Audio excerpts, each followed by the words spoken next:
Thanks, Clark.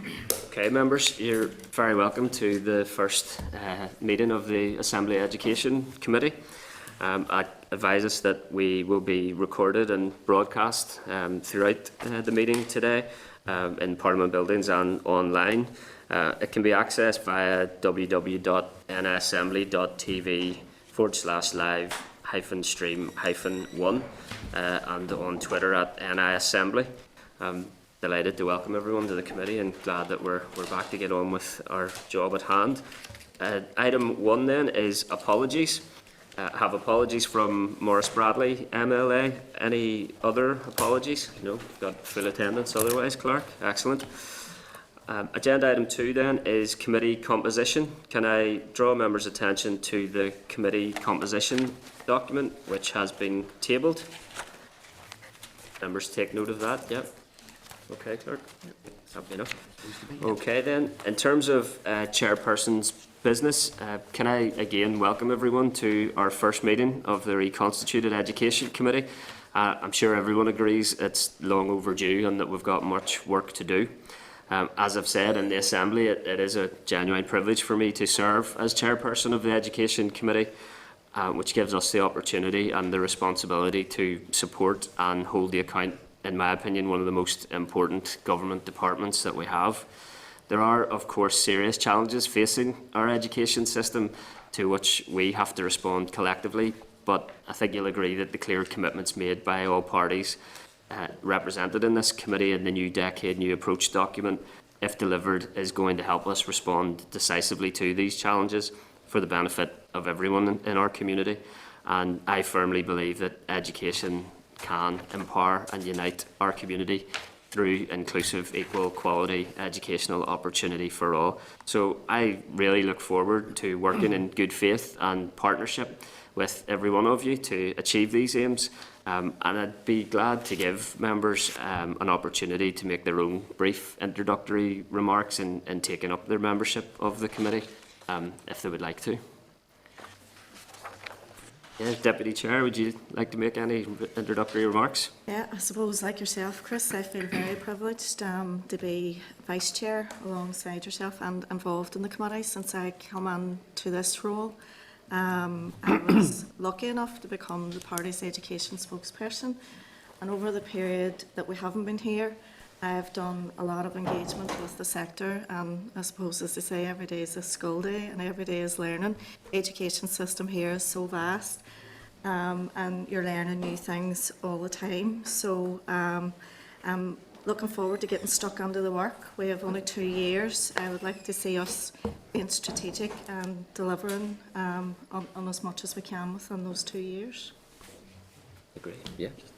Members content to move on then, yeah? Daniel, Chair, to welcome yourself and also Karen as the Chair and Vice Chair of this committee. It is a vitally important committee and one that I am delighted to be a member of. There's huge challenges, and I've spent quite a number of the last 3 years in the absence of these institutions travelling across my constituency in West Tyrone and meeting with teachers and classroom assistants and principals. And I've heard the huge challenges that they have faced in extremely difficult times.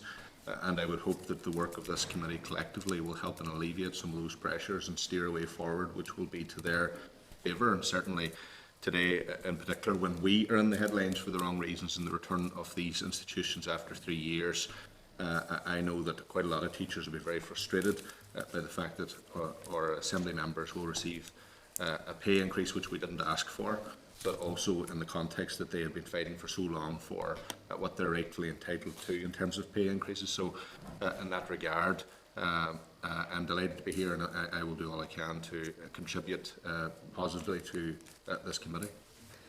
Thanks for that, Daniel. I'm sure everybody agrees that resolving those teacher pay and work conditions is an absolute priority for the department and the committee.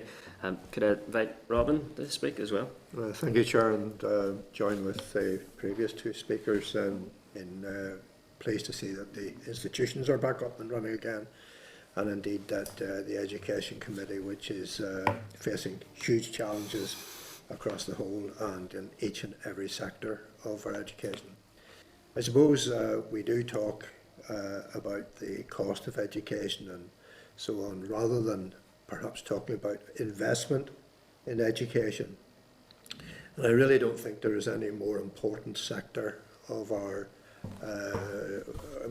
people than our young people, and indeed how we invest in our young people for the future, because it is only through them that we will in the future have a sustainable economy and a good society. I suppose it would be appropriate, Chair, that we do pay tribute to the teachers at all levels and in all sectors who have and are continuing to do sterling work in difficult circumstances.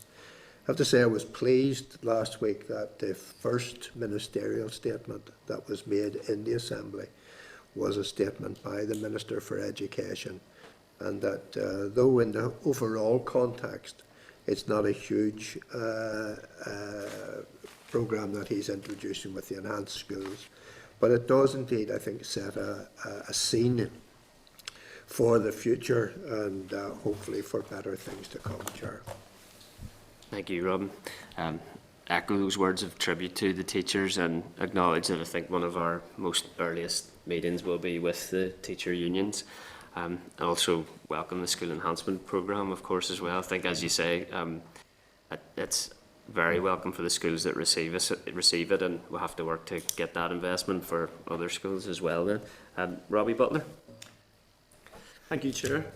I look forward to being part of the Education Committee, hopefully over this next 2 years, and I have every confidence in your ability as Chair to drive us forward. And I do hope that we're in a different dispensation where we are looking at a much more collegiate, collaborative approach to how we tackle some of the real difficulties that this country faces. And I come from my previous mandate on the Health Committee, and I'll make no apologies for driving the topic of well-being and resilience within our young people.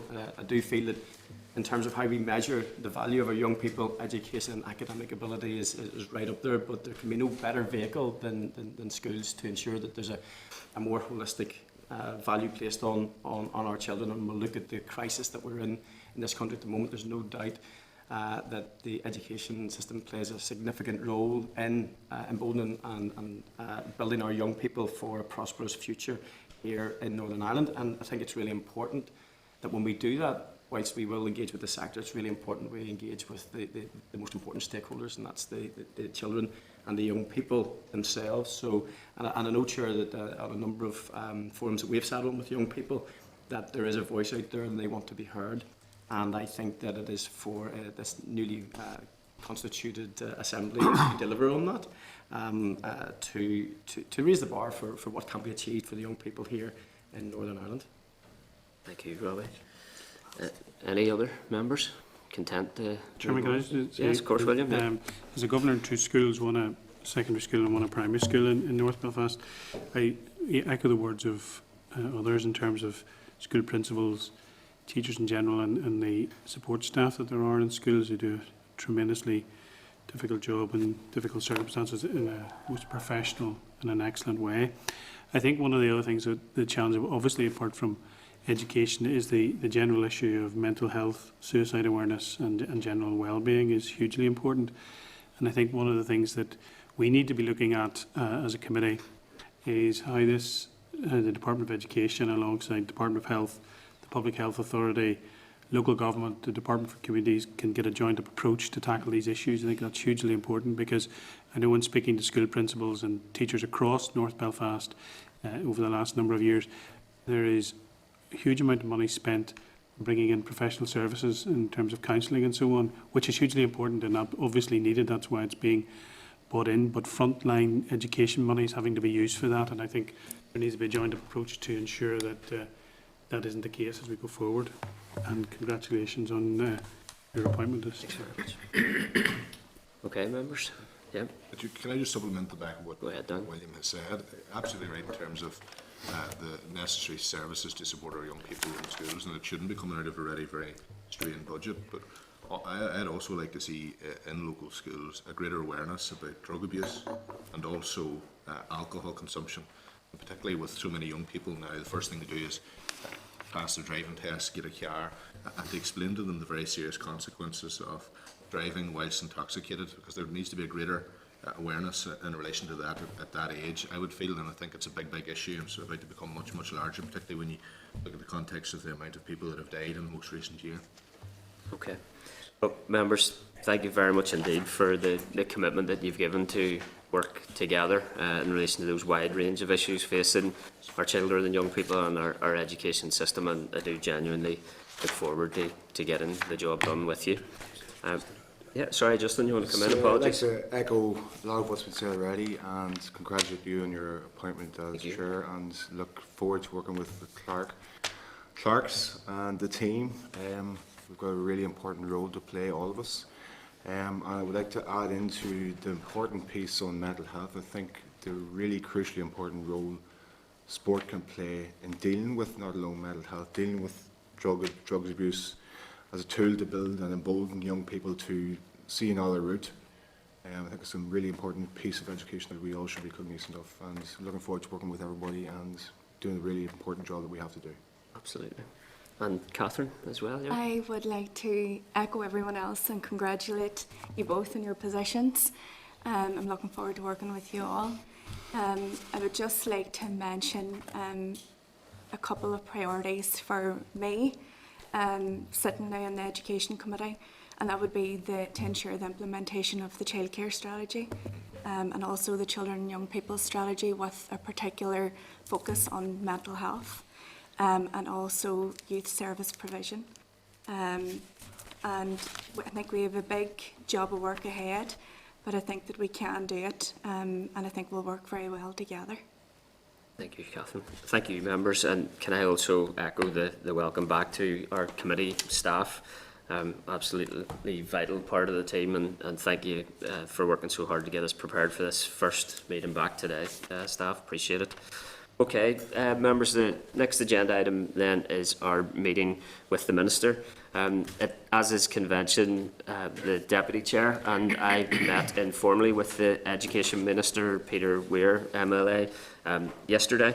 And whilst the Minister is scheduled to meet formally with the Education Committee next Wednesday, 29th of January, we did take this opportunity to raise a wide number of urgent education issues with him, many of which have been mentioned already today. But we covered education reform, teachers' pay and conditions, resolving that industrial action, which includes ETI reform, the sustainable budgets and capital investment needed for our schools, SEN provision with particular reference to seclusion and restraint practices, underachievement and early years and childcare, as has been mentioned, and probably a few others have left out, Deputy Chair, but we'll no doubt get to those in due course. So members then, with that update, we move to agenda item number 4, committee procedures and practices. Can I refer members to pages 11 to 44 of their packs, which include a number of guidance documents, powers and operation of statutory committees for chairpersons and members, powers and operation of standing and ad hoc committees, role of the chairperson, role and function of the Education Committee Office, committee interactions with the department, committee correspondence, questioning witnesses and courtesy in the committee. So can I ask members to formally note those guidance documents and refer you to the clerk's covering note at page 7 of the meeting pack, and invite our clerk to speak to these papers. Thanks, Chair. Thank you. You rest outside. Yes. Can we just, if members are committee content, just to suspend for a second? We'll get the water and glasses in because you might get a bit No problem. dry. Take a brief, okay. brief adjournment. Yep. 30. This is the Northern Ireland Assembly Committee Room 30. Just to recap then, I'm very grateful for the briefing you've put together with regards to committee procedures and practices. We've noted the key guidance documents and very grateful to hear from you in relation to those papers then. Okay, Chairperson, thanks very much. So I'll just take some time to advise members of procedures and practices of the committee. There's just a few things. For those who have been on committees before, bear with me, I'll get through it as reasonably quickly as I can. For those that haven't, this may be of interest. So just to begin, that the members should note that the committee's role is really around its policy rather than individual cases, or indeed you will be approached, I'm sure, by parents, schools, teachers, governors, principals or groups or individuals, but the committee's role is very much about policy. So although as members you may wish to take up the cases of individual pupils or schools, or with the department directly or with the relevant arm's length body, and you can do so in all sorts of ways, e.g. by writing written or oral assembly questions, and we usually find those turn into a very, very useful resource for the committee anyway. But in terms of pursuing individual cases, that's probably the best way to do it, rather than through the committee itself. I generally wouldn't be able to provide background information on individual cases or be able to verify the accuracy of any claims. You'll note some correspondence, which we'll come to later, in which some claims are made about a school. I don't know whether that's accurate or not, and so it'd be very difficult for me to determine that. So again, committee's role really about policy rather than about individuals, but as MLAs, of course you'll want to take forward individual cases should you choose to. As the chair has indicated, the committee will meet when the assembly is in session on Wednesdays, so it's usually this room, 9:45, generally about 3 hours. Meetings are mostly held in public session, and they're always televised when we're in Parliament buildings and put on the Assembly website. Generally the proceedings will be in public. If they're not, there'll be some overriding reason, and the committee will be asked. So I presume members are content with that approach, that we're generally in open. In the last mandate, we would have been in open session about, I think it was like 96-97% of the time, so we keep a careful record of how much closed we do. It's really very little. Just to be aware about the microphones, now often this session is done in closed, because I can then give you some examples, but just to be aware, we are broadcasting, the microphones are live, so that everything you say, even things that you might say in an aside, to your fellows, will be broadcast, and may not be noticed at the time, but then could be picked up later. So if you wish to comment to your fellows, what you might wish to do is step well back from the microphone, even step outside the room. There were a number of instances in previous mandates where members made remarks to each other, and then, well, it was all over the press subsequently. There's a particularly it's actually quite an appalling example. It's in another jurisdiction, it's in the Scottish Parliament, where an MSP commented on someone in the public gallery on their appearance. It's dreadful. If you can. It's the reason I mention it is that it's still on the internet, so you can basically hear what he's saying.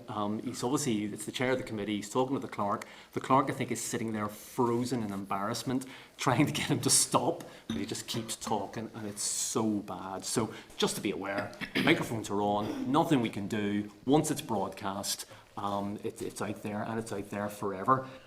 In terms of meeting protocols, it's usual to provide an apology in advance if you are not to attend the meeting. I would understand that close to election time, members might be unable to attend. Your party may actually require you to be out on the stump, of course. We're down to 9 members. The quorum's still 5. That's the decision-making quorum. The evidence-taking quorum is 4. So it only really takes a couple of members to be unavailable for us not to be able to have the meeting.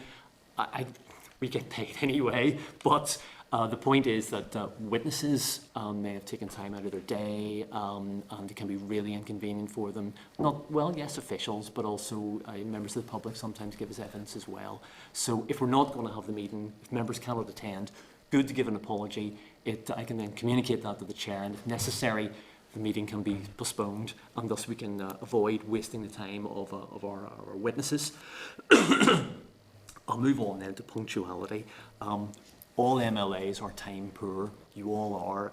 I've dealt with this for some years, and I know what you're all quite good at doing is overcommitting, so that you all want to see your constituents, want to do things. Often, I think Carla Lockhart, who was on this committee before, what she used to do is have meetings with somebody at about 8 or 8:30, get in here for this meeting, then she'd go to public accounts, then if we had an event on in the evening, she'd go to that, so she would be going from about 8 to about 9 in the evening. So I understand your time poor. I understand that you're probably running from pillar to post constantly, but if you're late for the committee meeting, it often means we have to go back over things again. It can be quite inefficient. So that if you can get here on time, I will undertake with the chair to get proceedings done efficiently, and we'll get you out the door by 1, usually. And at the same time, we won't rush either. You'll have a good grounding in the proceedings and the things that we need to cover. I need to do just to tell you a few other things. In terms of privilege, there's guidance on privilege in your packs. Members are asked to note that, under Section 50 of the Northern Ireland Act, for the purposes of the law of defamation, absolute privilege applies equally to the making of a statement in proceedings of the Assembly and the publication of a statement under the Assembly's authority. This privilege also extends to meetings of the committee. So what that means is that it would be possible for a member during the proceedings of the committee to defame someone, to slander somebody. You could do that and escape any proceedings from the court. I strongly advise you not to do that. Again, one of the things we often like to talk about in closed, but the chairperson will ensure that absolute privilege is not abused, and he will stop proceedings for privilege. And also for subjudice, which I'll talk about in a minute. The chairperson has a particular responsibility, and so if there for some reason did turn out to be court proceedings, it wouldn't just be the member that said what they said. It could also be the chairperson who would be in front of the judge as well. So you'll understand that that's why he might be quite quick to move on certain matters. So in terms of subjudice, again, I'll just have to read this bit out. You should be aware that subjudice falls under Standing Order 73 of the Standing Orders of the Assembly. Subjudice applies for when a criminal charge or charges is brought, or for when notice of an appeal is lodged to the time the verdict and sentence have been announced, or for when a civil action is listed for trial until judgment is given. In such cases, the matter awaiting adjudication should not be prejudiced by comment in a public session of a committee meeting. I understand that this also includes the coroner's court, so that where there are matters before the court, the committee should avoid commenting on those in public session. I think we're generally okay in private session because it's highly unlikely that a jury or indeed a judge could be in any way influenced by anything we say in private. But just to be aware that the chairperson will have to step in and stop members talking about matters which are before the court. Section 41, Schedule 6 of the Northern Ireland Act applies, and that's where Standing Order 73 comes from. So, usually we can see this coming a long way, so we can be aware of it. But just to be aware, it is up to members themselves to ensure that they don't talk about matters which are going to be before the courts, and which, as I say, are scheduled for trial, as I just indicated. So that's quite the heavy stuff. And again, apologies for members who are on other committees, because you'll hear all that again. They will tell you it, and the reason they do is because it's important. If we talk about our meeting packs, now this week, you got a hard copy pack. What happened was that during the period when the executive was not formed, the Assembly Commission wished to economise, save money, quite rightly too. So they didn't upgrade our sort of laptops here. So consequently, the electronic committee meeting packs don't work on these anymore. We're getting that sorted out. Will take a week or two. Should be done quite quickly, actually. But so we ask you just to bear with us. You'll be getting paper packs for the next week or two. They're not brilliant, but we think that the new laptops that they will be leasing and members will get, they're actually pretty good, and I think they've got quite a good deal on them, etc. So bear with us for that. But in terms of the meeting agendas themselves, what we usually have is 2 or 3 oral briefings, generally from the department or maybe the Education Authority or others. Some of the policy areas and the related background can be kind of complex, so I'll usually provide a covering note. And this will summarise the relevant background, pick out the key points, suggest possible lines of questioning. Now, obviously, the lines of questioning are entirely optional. You decide what questions you ask, not me. So, but there are just some things that you might want to explore, but you do not have to. All covering notes and submissions from the department and other witnesses will be included in any electronic meeting pack. These will usually be issued to you on Friday afternoon.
I'd also suggest, members, that just that when witnesses are giving evidence, you refrain from use of your mobile phones. It's just that people in the public gallery, they're not supposed to be filming proceedings, but they can, and I won't know if they're doing it. So that in other jurisdictions, there have been issues with this where I think somebody in Westminster was playing Candy Crush on their phone. Now, none of you would be doing that, or on a betting site, or there were other websites, I think, in some other jurisdictions. So none of you would be doing that, but just to be aware, the cameras are over your shoulder. They can see what's in front of you. They can see what's on your laptop. They can see you on your mobile phone. Witnesses could also film you as well. They're not supposed to, but they could. So just to be aware of that. In terms of then other agenda items, in order to ensure focused use of committee time, substantive issues are not dealt with in detail under matters arising or AOB. However, members should use AOB if they wish to raise an issue which they would like added to a subsequent committee meeting agenda. So under AOB, the chair won't allow you to have a lengthy discussion on a new subject which isn't on the agenda. But they will allow you to flag it up so that it can be put on a subsequent agenda. That way, all members see it, and it's on the agenda. They'll know, we're going to be talking about youth services or childcare strategy or what have you. Okay, so this is another bit. Yeah, I think I'll just go to planning. Okay then. So committees usually undertake strategic planning sessions at the start of each session. Usually what would happen, we'd start in June, have a couple of meeting sessions, a couple of good oral evidence sessions, and then we'd have a bit of a planning session in September. I think maybe this time we might do that in about maybe 4 weeks' time, and then again at Easter. At each meeting, the committee will be asked to approve a forward work programme. That's what I'd ask you to do, is that for the meantime, I've devised a forward work programme. It's really for the committee to do that. But since you're almost all of you, are new to the Education Committee, I've come up with some stuff which I thought you might find interesting. You may want to change that. Terrific.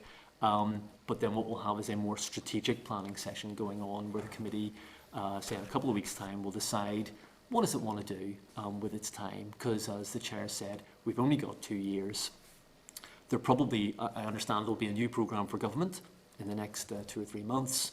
There are a lot of big issues around the education transformation programme, so the committee could entertain itself with those things, or the committee could choose to make its own entertainment and basically begin an inquiry or undertake some other areas of study. So those are things to, I would suggest, park for now, and we'll come back to in a couple of weeks' time. As the chair's already indicated, the committee also undertakes informal meetings, external visits, stakeholder events. We also do focus groups with hard-to-reach groups, and the nature of all of these are agreed by the committee, usually in public session. There's a wee section here just on visits. The committee will probably wish to arrange to have its meetings in external locations, so you may have been contacted by schools already. I think it's a very, very good idea. It's all very well hearing from officials about this policy or that policy, and they're very good, but there's no substitute for going out to schools or the youth provision or the childcare provision or whatever it is, and meeting with the people that actually are involved in delivery. Usually what I try and do is go to a school for a reason, so they've got something to show us, and then maybe we'd have our meeting there as well.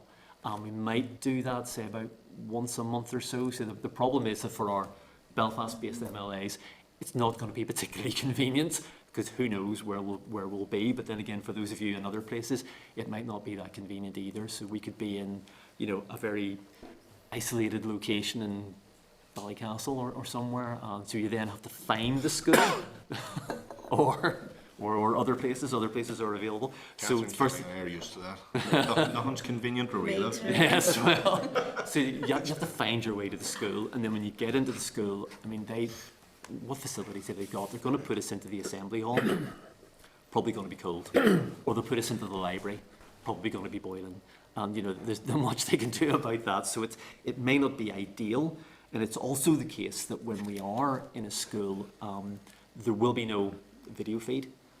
So that if there was some important issue, education issue which had materialised that day, and you make some important comments on it, there'll be an audio feed which goes on to the website.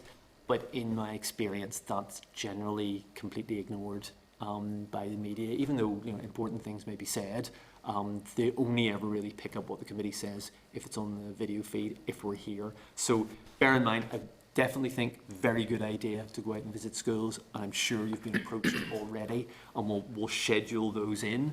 But there may be some issue then with the convenience of getting there, and also the coverage that we might enjoy from the media when we do get there.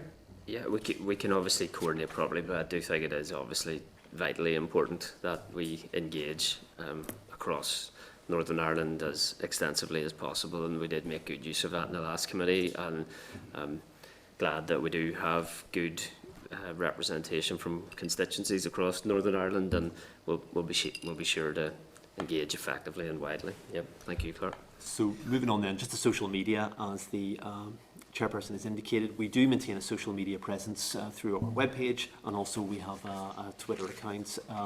So members also maintain social media presences, I think from time to time they'll retweet what the committee tweets as well. So usually, I think probably after this meeting, the chair might be persuaded to do a short video. Here's what we did today. We'll tweet that out. And we would often do that around if we have events where we bring stakeholders in. We might do a little video of that with members talking to camera, saying what they learned from the experience. So we do that kind of thing. Comms, or communications office, will come along in a couple of weeks' time, and they will give a much better account of the communications and engagement opportunities that the Assembly will provide for committees. So nearly there then.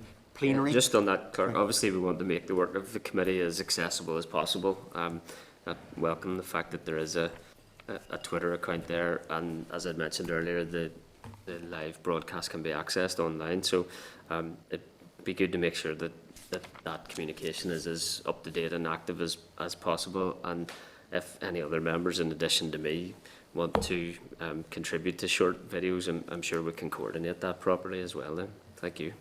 So moving on then, just to plenary, members may wish to note that in plenary debates on education topics, the chairperson will often use his part of their allotted speaking time to convey the committee's views or deliberations of the matter under discussion. So what would sometimes happen is, if it's an education topic, the chairperson will stand up, he'll say, speaking as the chair of the education committee, blah, blah, blah. He'll give a couple of minutes, and then he would then say, I'm now speaking as a member of the Alliance Party or whatever, and then he'll give a couple of minutes more. So members shouldn't be surprised by that. I'll usually draft the first bit for the chairperson. Chairperson doesn't have to use what I say, of course, in any shape or form, and indeed doesn't have to speak on behalf of the committee, but may choose to do so. But all that generally happens is the chair will delineate clearly. Sometimes if the chair is unavailable or wishes to speak as just as an Alliance MLA, he might delegate that to the deputy chair. But sometimes if it's something very, very something that members are very exercised about, they might just they might just speak as MLAs and not speak as chairperson at all. And particularly in the early days when we really haven't done any deliberations, the committee hasn't decided its position on, say, education, autism, which is a debate coming up in a week or so's time. So it might be difficult there for the chair to speak to the committee's views on that, though there was some legacy papers around that issue. So that's basically all I have. I'm just going to introduce the team to you. So I'm Peter McCallion, I'm the clerk of the committee. We've Mark McQuaid, who's the assistant clerk. We have behind you there Carla with the glasses, Carla Campbell, who's our clerical supervisor, and Ed McCann, who's just joined us. Bruno on the end is just helping us out today very kindly as we sort of work through this first meeting. So you will have noticed that our staff is in a wee bit of state of flux right now. Over the next few weeks, we'll be settling down back into our usual way of going. So some of the faces may change, but hopefully the quality and the consistency will remain. It was, were we surprised? I think I came up here, I had my lunch here just before Christmas, and met some of my colleagues, and they then started saying, oh, I think the Assembly's coming back, Peter, and we were all kind of glad, but also, yes, we were definitely glad, but also a little bit surprised, and then had to sort of get into the way of preparing chairs' briefs, doing all the paperwork again. But we are glad to be back again. And as I say, it's been 3 years since our last committee meeting, so that if perhaps we're not perfect to begin with, bear with us. We'll get there within about a week or so, and should be back to normal. That's all I have in this section, Thank you, Chairperson. Clerk. Thanks very much indeed for the early briefing on those issues. I suppose members, to recap, members, staff are experienced and skilled advocates and personnel, but I think it is important that we maximise those skills to have as effective an impact on legislation, policy, budgets and services as possible via a planned, coordinated approach to our activity and engagement. So I think many of the things that the clerk advises on and suggests as our approach will help us to do that. Are members content with those issues, or any brief comments or feedback? Robbie, yep. Just want to thank the clerk for the speed and the manner which we got our files this week, because we're all sort of finding our feet and trying to get up to the speed that we should be at, and I actually think it was quite remarkable what you did over this past week. So thank you. Thank you. Okay, Clerk, then we'll move to item 5, which is an overview of education in Northern Ireland. How long have we given you for that? We're zooming through this quite quickly. Yeah, no, it's obviously important that we do take time to brief ourselves in the detailed and complex system available to us. This is just an initial overview. There'll be many more detailed reports that you have available to you, members, but thought it important that we do set out the remit of the department and the issues that we are likely to face going forward. Okay, members, if you look at pages 46 to 138 of your packs, that's a document called the Country Background Report. It was 2013 that it was done, but I'm conscious that a lot of terminology gets thrown around, and you'll find officials do it quite a lot. That's actually a really good document. It explains all sorts of things, from the very basics, you know, what is a controlled school and that kind of thing. It's quite a good document. It is the department's version of what they do, but it is actually a very useful background. So again, apologies for this. There's quite a bit to go through. If chair's content, if members want to stop me if their brains are full, or if they wish to, if they don't understand something I've said, please do indicate. So I'm just going to give you a whirlwind tour of education in Northern Ireland. So it has a complex educational structure. There's a range of bodies involved in the management and administration.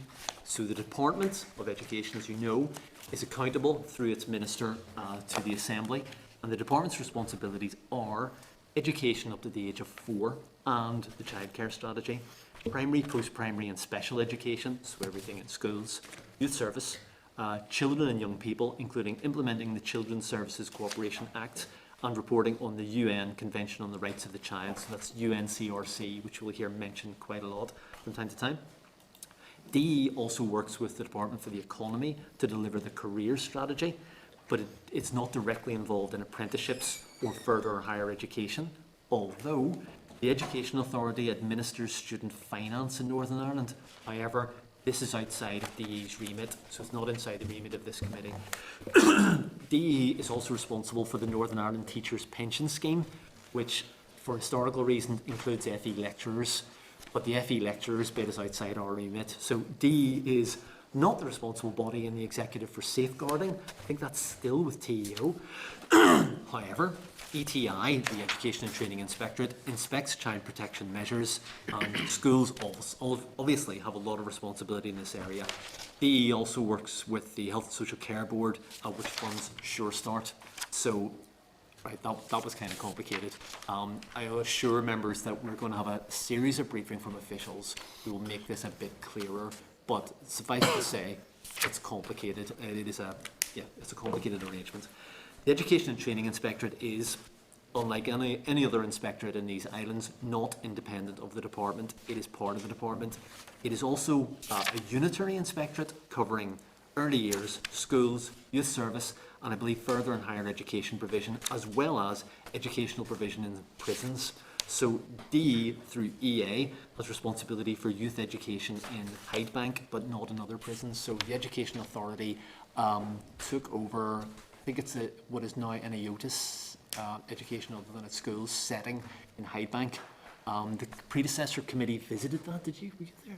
I don't think so, but I think we have had a request to deliver another similar setting that I can raise at another stage of proceedings, yep. But anyway, it's so again, it's just to set out the complexity. So the committee did visit Hydebank, so they had sort of young people, and there were really quite impressive at that time educational provisions for them in that setting. So the department has a number of arm's length bodies. These include the Education Authority. Now, this is a statutory body, and it basically manages the delivery for most educational provision. It manages the delivery for youth provision, is the managing authority for teachers and non-teachers in control schools and non-teachers in maintained schools. It is the funding authority, I think, for all teachers in all schools. Okay, so what does that mean? They pay teachers, they do the pay and rations, but the managing authority in Catholic maintained schools, I understand, is still CCMS, the Council for Catholic Maintained Schools.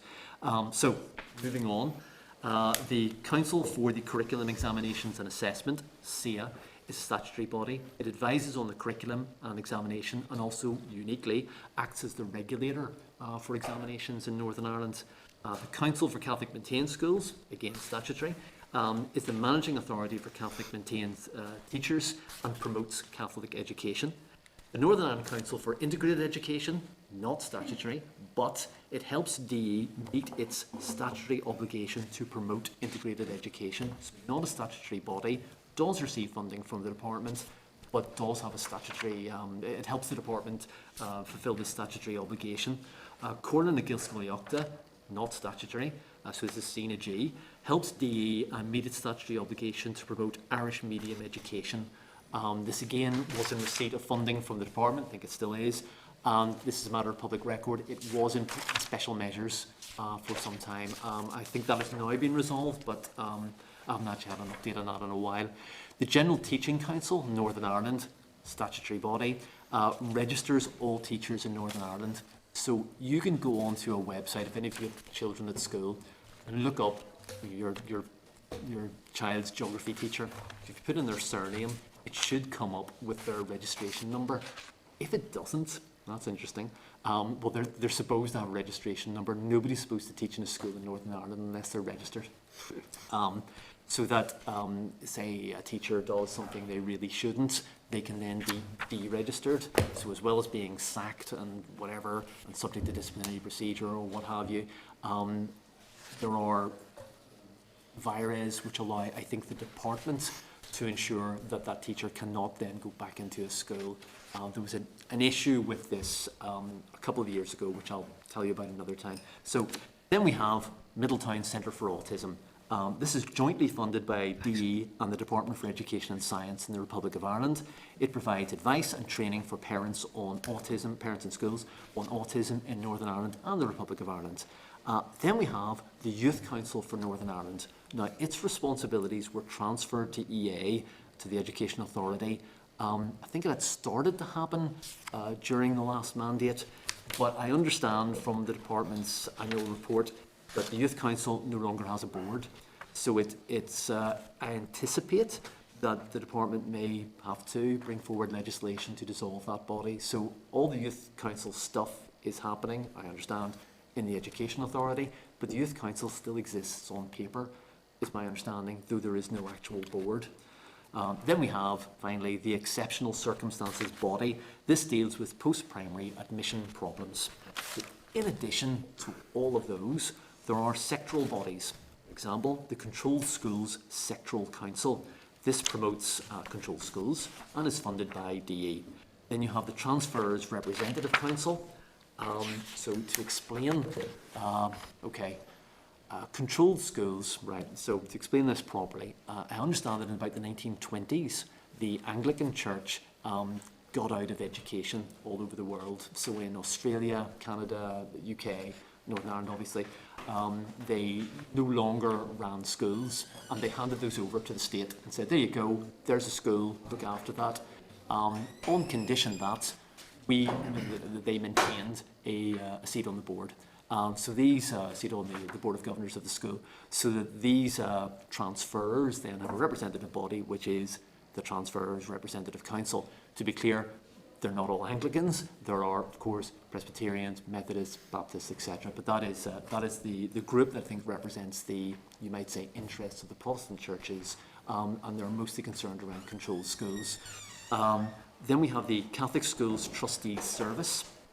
That body was set up just about the time that the executive collapsed. I think that's a representative body for the Catholic bishops and also the religious orders that would have established Catholic schools.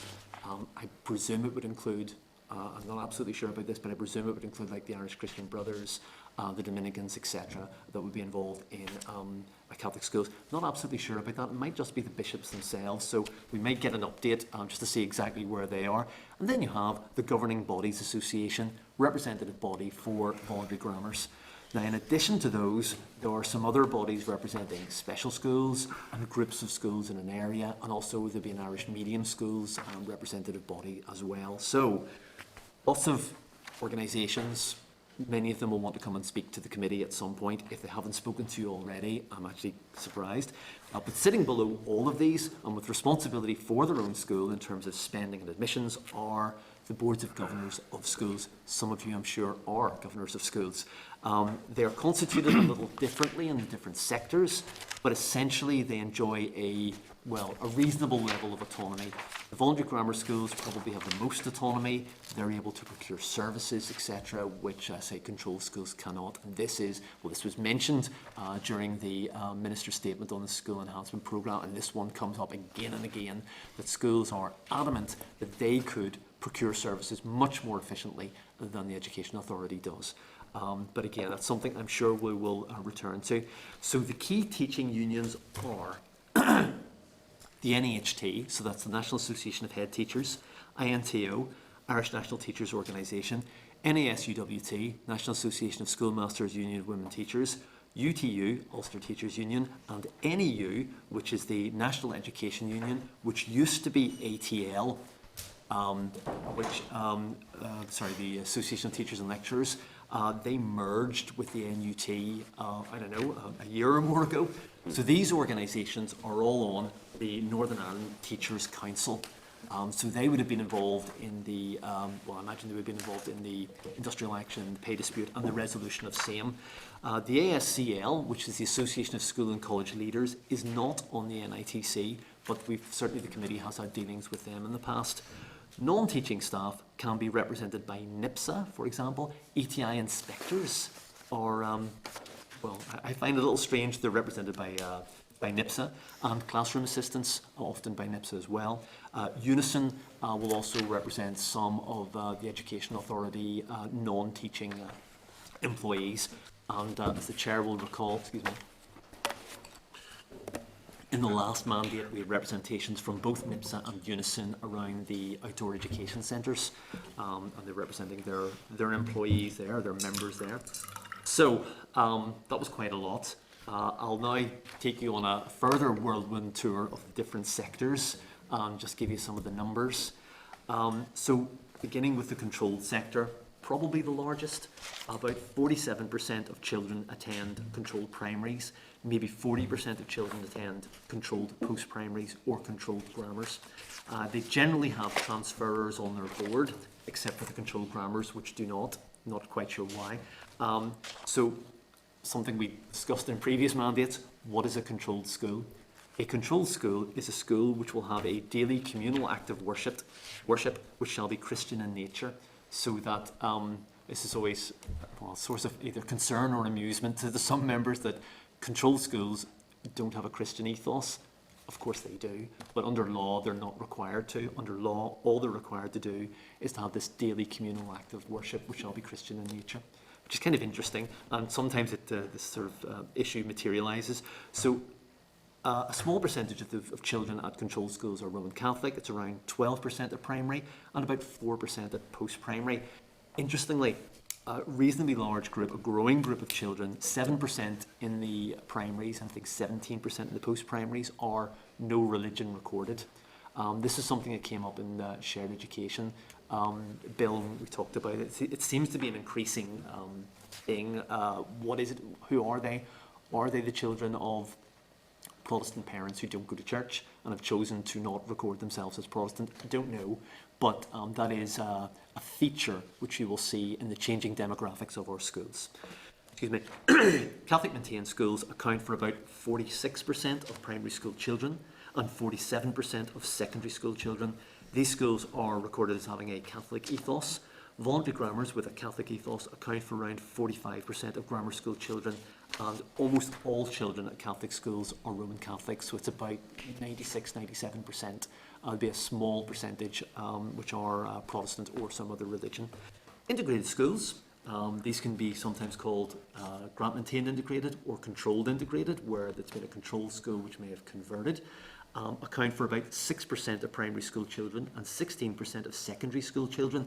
According to the Department of Statistics, no integrated schools are recorded as being grammars, even though, members will be aware, some integrated schools do use academic selection for some or all of their, well, certainly some of their admissions. Irish medium schools are usually designated as other maintained, but they can also be, they can certainly be controlled. I'm aware of at least one that was controlled. Most Irish medium schools are primary schools. There are two post-primary, Coláiste Feirste in Belfast and Coláiste Gura, which is in Dungiven. There may be others sort of in the ether that are forming, but those are the only ones I'm aware of. There are perhaps 3,500 children in Irish medium schools. There are also a small number of other maintained schools, so that is schools with a Protestant ethos. So there was at least one Anglican ethos, at least one Presbyterian ethos, a primary school. That was before the executive collapsed because, sorry I keep referring to that, but because there was no committee during the last 3 years, I haven't been allowed to ask questions, or, well, I could have asked questions, but the department doesn't have to answer me. So I didn't ask any questions. So consequently, some of my information, I'm having to rely on public domain stuff from the department. But as members start asking questions and we start getting oral briefings, my sort of background information will get more and more up to date. So I'm looking forward to lots of assembly questions from members. In terms of grammar schools, they account for about 40% of the post-primary population. So that's about 63,000 children. So, question, what is a grammar school? You might say it's a school which uses academic selection to determine its enrolment. Not actually the case. There are a number of schools with grammar in the title which don't use academic selection or only use it for some of their enrolments. Additionally, there are some schools which make use of academic selection for enrolment or some of their enrolment, and they aren't termed grammars. So about 50% of children at grammar schools are Roman Catholic. About around 51% of the overall school population is Roman Catholic. So by and large, primaries enrol children at age somewhere between the age of 4 years and 3 months and 5 years and 3 months. Keep them for 7 years, and off they then go to post-primary. The only exception I'm aware of is Strandtown, which is Northern Ireland's largest primary, 1,000 children. It enrolls at the end of primary 3, I think, and has a number of feeder schools who deal with the P1 to P3. So as I say, very big school, 1,000. Also, in terms of post-primary... Didn't foresee my old school getting a mention in your early day briefing, Peter. There you go. There it is.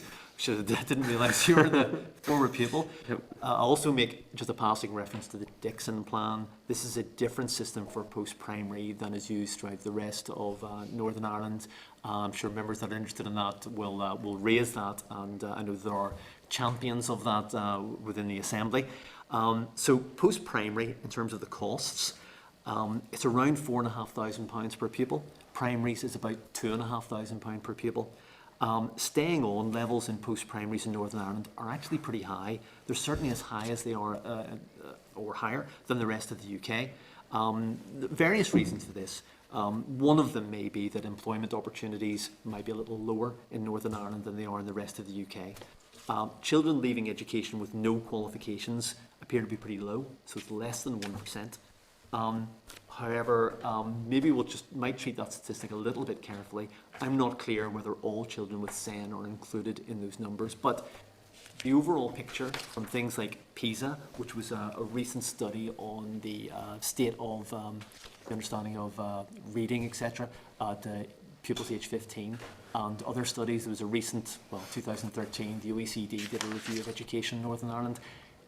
The general finding is it's good. For 80% of the children, they do really well, they stay on, they get reasonably good results in their GCSEs, but there is a long tail of underachievement. And that's, if you were to characterise our education system in that way, in a sentence, that's basically where they are. In terms of, sorry. Just before you move on from that point, Chair, Yeah, go ahead, Robert. with regard to how they record the performance of school leavers, I know that some schools are criticised because what they do is they only measure those that sit exams, and there are those that sit outside and don't take exams. Are you aware of, in terms of that figure, does that encompass every pupil that goes through the system, or is that just the performance of those that sit exams? In terms of, it's a good point that the member makes. In terms of the GCSE, probably less the A level, but more the GCSE performance, I think there's around 1,500 or so pupils that are excluded from the statistics. So maybe there's 30,000 odd children who are taking their GCSEs every year.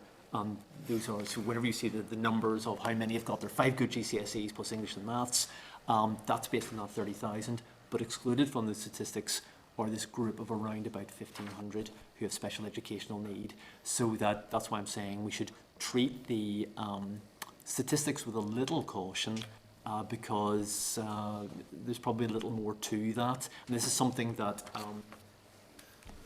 members, I'm sure, will question the department about. Just in terms of the clarity around that, I know that a big part of the proportion of 1,500 will be SEN, but yes, some of them won't. Some of them will be also wrapped up in that figure, I would imagine, through either circumstance or the fact that they're not academic, perhaps just, and that they've chosen to maybe to avoid that. And I don't need to get down on it at the minute, but I think it is really important that when we look at this in the holistic sense, that we're comparing apples and apples. Yeah, I think who is included in those statistics and what statistics we measure to be regarded as achievement and attainment are definitely ongoing important issues and ones for us to look at, so we can definitely do that. Yeah. Thank you. Thank you. yeah. Sorry, members. Are you flagging a little here, members? If you'd like to refresh yourselves or something, because this has gone on a bit, but about halfway. You're getting on rightly. Keep going. Okay. Okay, I'm conscious that it is an awful lot of information. It is a bit dry, but when we hear from the officials, hopefully it will then come to life when the Minister comes to see us next week.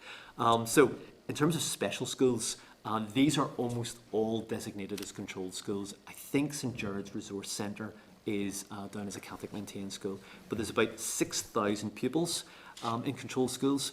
Now, before, about 3 years ago, In special schools, you mean? Yeah. sorry, yes, 6,000 in special schools, not in so special schools in the west of Northern Ireland tended to enrol at 4, and then the pupil would leave at 19.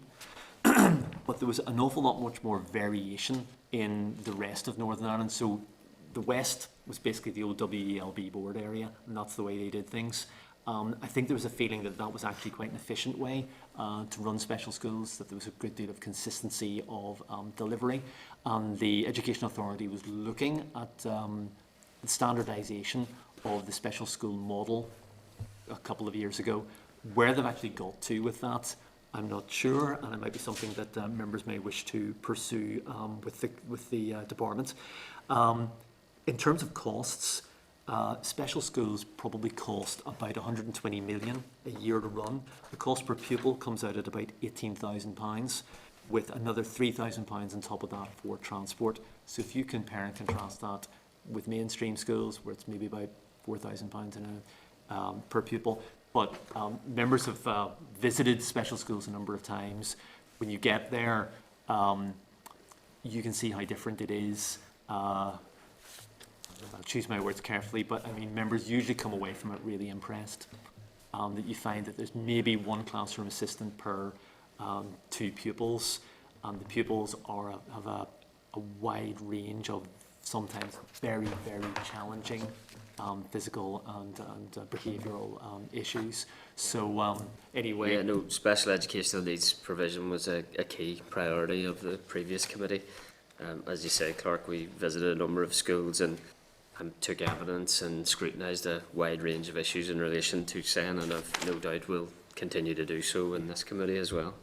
Indeed, Chairperson. And then moving on to youth, around 150,000 children and young people participate in youth provision, small statutory sector but a large voluntary sector. So this would include the uniformed organisations, so the Scouts and the BB and the GB and all that good stuff.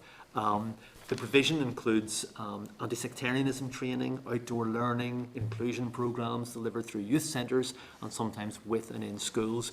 It accounts for about 32 million of the 2 billion education budget. So sometimes characterised, I think, by former Deputy Chair as the Cinderella sector.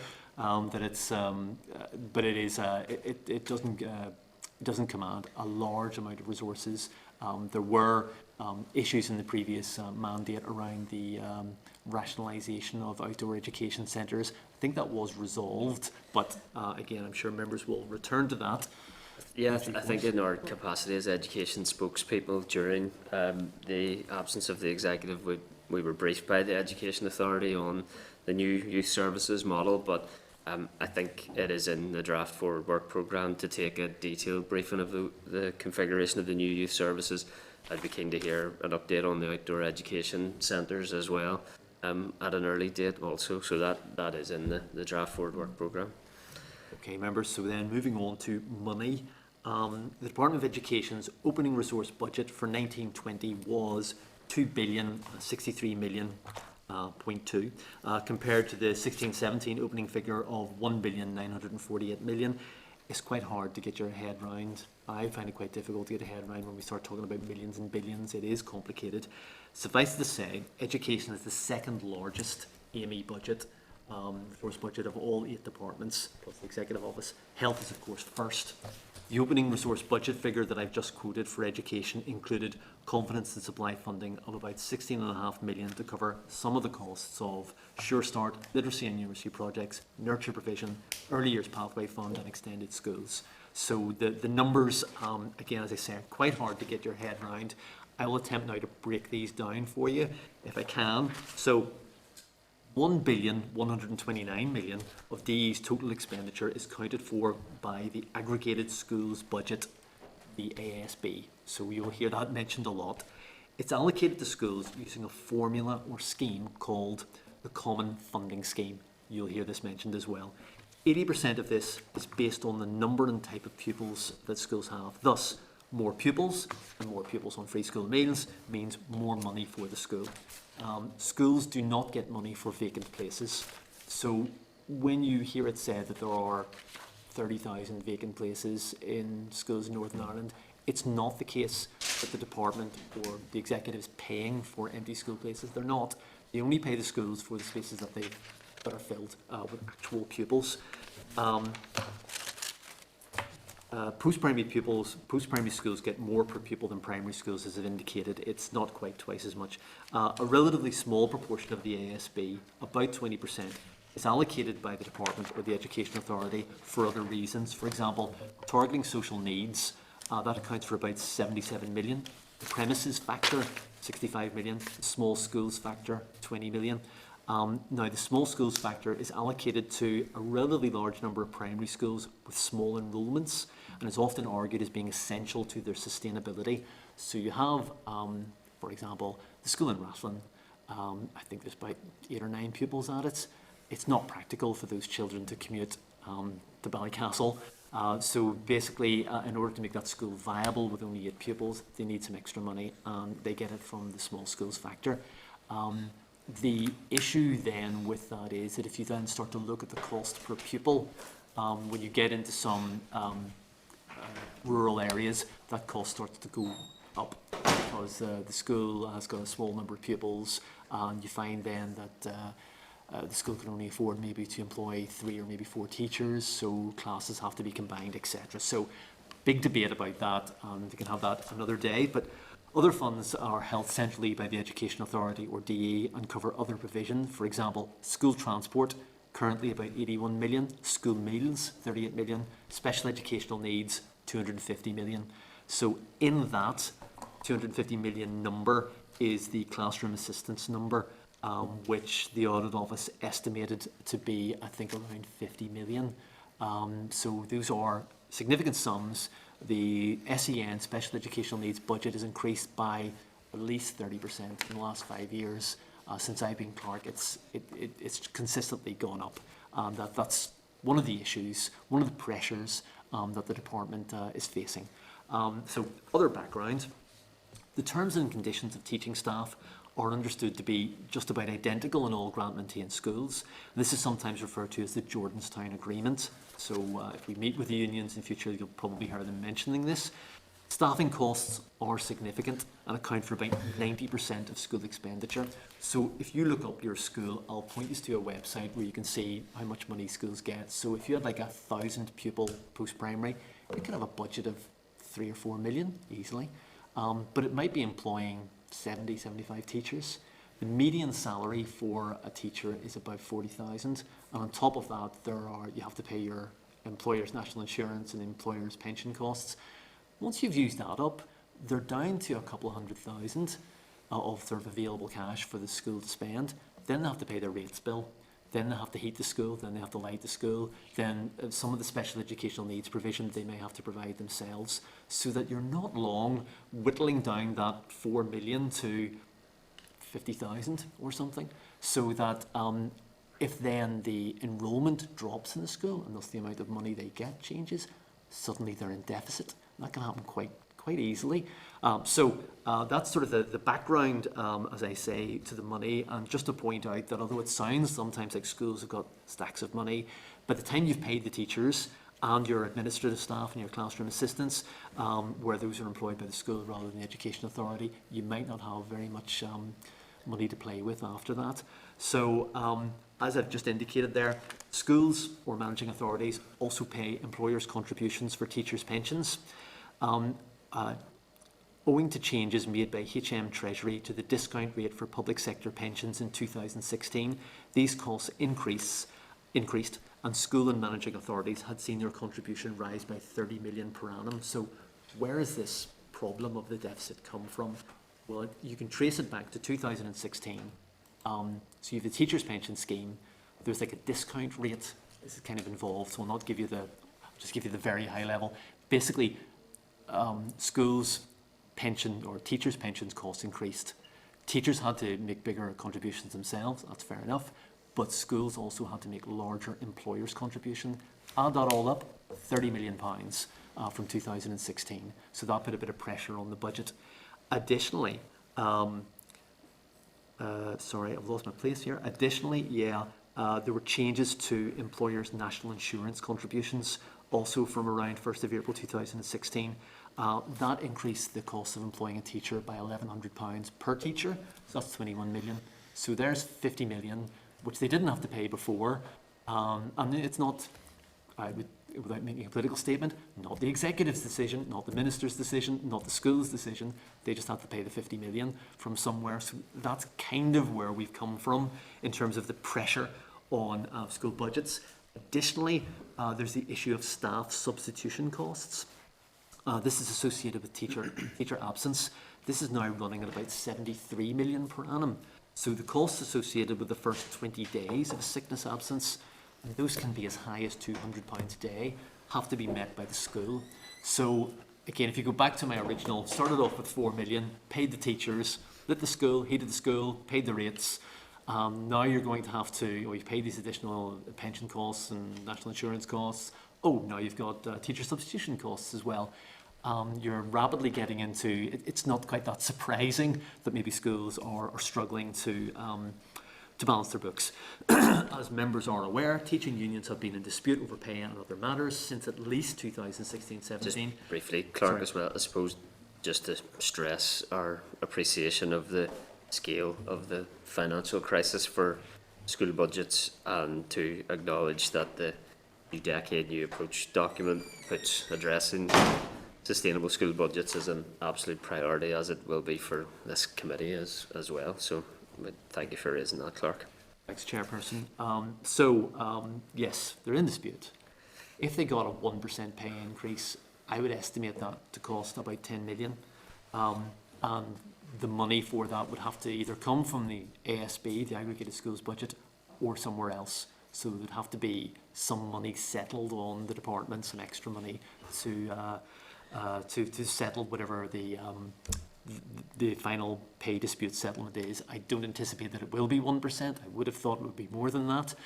So you are talking about serious money. So as I'm sure the Minister will say when he comes, there are a number of big financial pressures, not of the making of the executive, which now have to be resolved. And as I mentioned previously, Clark will be meeting with the teacher unions urgently in relation to that matter. Yep. So the Northern Ireland Audit Office undertook just a review of all of this. They found that in 16-17, 396 controlled and insane schools had budget deficits, and this was totaling about 39 million. So that had roughly doubled in about 5 years. Around 7 post-primary schools had individual deficits in excess of 1 million. Now, the Audit Office report also reported that a school had a deficit of 7 million. I think that school may be closed, I may be wrong. The largest primary deficit was around 400,000. So the Audit Office also estimated that about a third of voluntary grammar and GMI schools were also in deficit, and that was amounting to around 14 million. So this is, the reason I just dwell on this last bit is that's a little bit surprising. If you remember what I told you, how schools get their money is from the number of pupils. Voluntary grammars usually have very healthy enrolments, so how can they be in deficit? So that is kind of surprising. So further questions then for the Minister and his officials when he comes. So moving on, and thank the member for bearing with me, we'll get into the capital programme.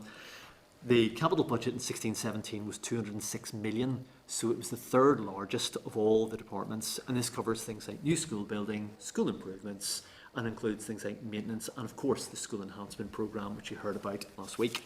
The 1920 capital figure was given as 150.7 million, so still a big spend. As members are aware, under Fresh Start, the UK government was to make an allocation of 50 million per annum for 10 years to support integrated and shared education capital programmes. The money could also be used for shared housing, it was said.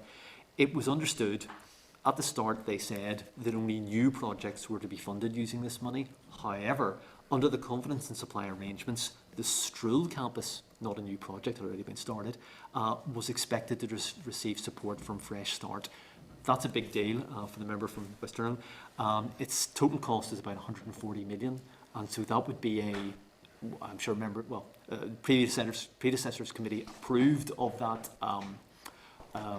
development, but that would be a, inverted commas, good way of spending £50 million for 2 or 3 years on what is a shared education project.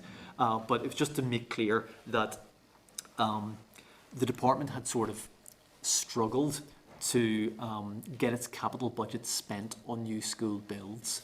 That Minister might, in good faith, make an announcement: we're getting a new school for this place or that place, and then owing to planning reasons or area planning reasons or disagreements on the ground, the school didn't get started or didn't get built. And there were a number of instances of that occurring. So what the department did was they spent their capital money, and they spent every pound of it, I believe, but they redirected it to other things, to school enhancement programme, for example, and also into minor works. So it will be interesting to see where the department is now in terms of its capital programme. Is it still struggling hard to get new school build money spent? And if you think about, if you were trying to build a school, it would take you a while. You would need a pipeline built up, and there would be projects that would, if you like, it's not like football, they would be in the Premier League, you're going to build them, but then things go wrong and then they get relegated to second division or Vauxhall Conference, or unfortunately never heard of again. So, Clark, can we request details of the expenditure on the Fresh Start integrated and shared education capital programmes for those previous years? Yeah. Yes, Chair. I think the plan is that next week, when the department comes, that I've asked the director of the capital programme to come along and to update members on that and just where they are. they could just provide us with the detail of that in advance of the briefing, that'd be great. Okay, very good.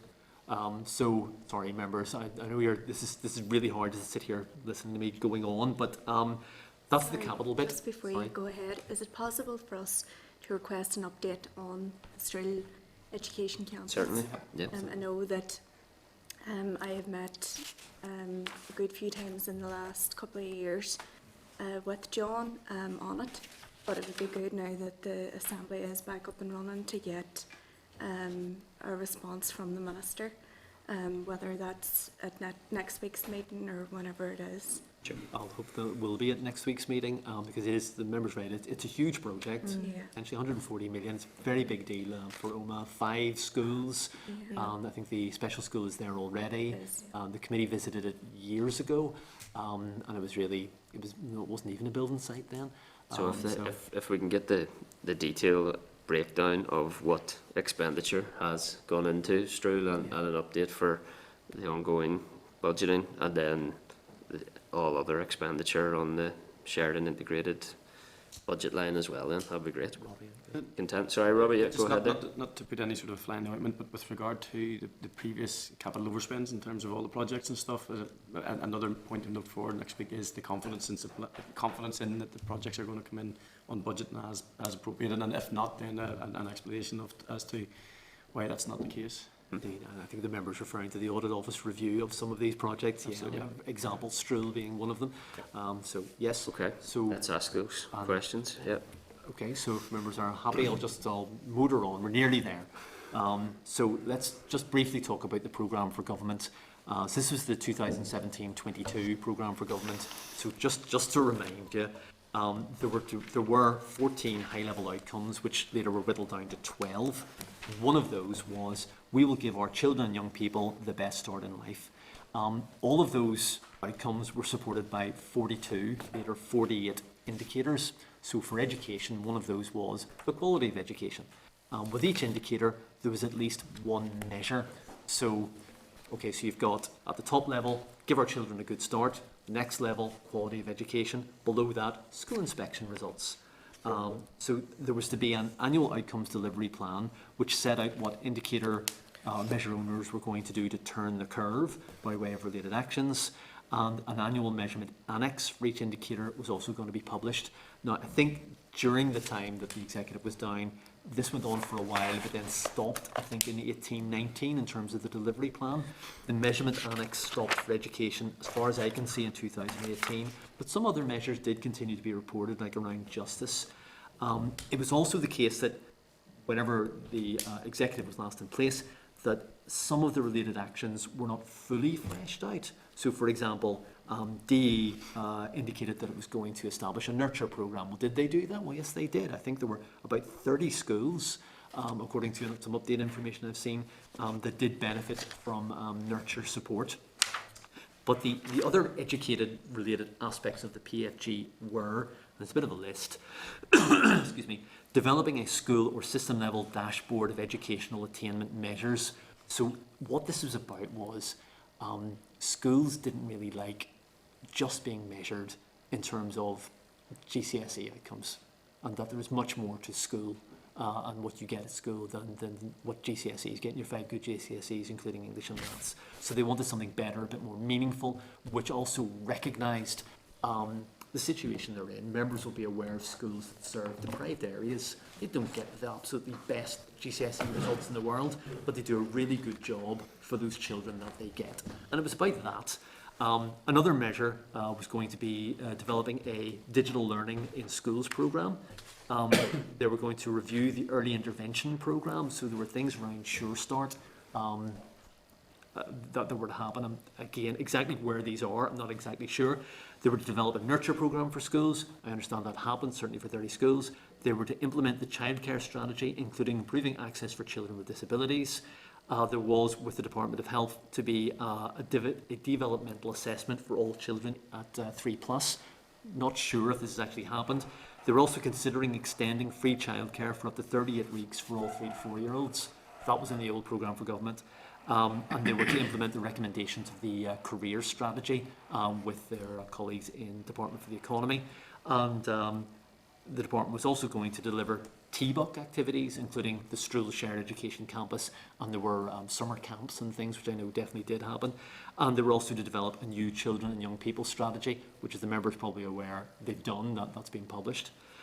So that was the old programme for government. Our understanding is that under the new DNA, the new deal, new approach document, what they're going to do is devise a new forward work programme, and the key points in that for education are... Can I just a second, Clark, in terms of the previous draft programme for government? Obviously we have the Minister with us next Wednesday. For me, there can't be anything much more important for a government, a department, a minister, than setting out in a planned way what you want to achieve and monitoring whether or not you're achieving it. Is it possible, if it isn't the intention of the minister or the department, to make sure in their briefing next week that we get an update as to progress on the programme for government outcomes, indicators and measures that apply to education, and in particular the update with regards to the delivery plans for 17, 18, 19 that would have been then, and those particular key issues that you left out as well. Members content with that? Yeah? Yep. Content? Okay. Really good. Thanks, Chairperson. So the key bits in the new decade, new approach are, and the Chair's referred to them already, firstly, resolving the current teachers' industrial disputes, indicated what that's likely to cost, well, in terms of, I say, a 1% salary increase, but I have no idea what the final settlement will be. Members might also wish to consider whether any settlement will also include other staff, e.g. Classroom assistants.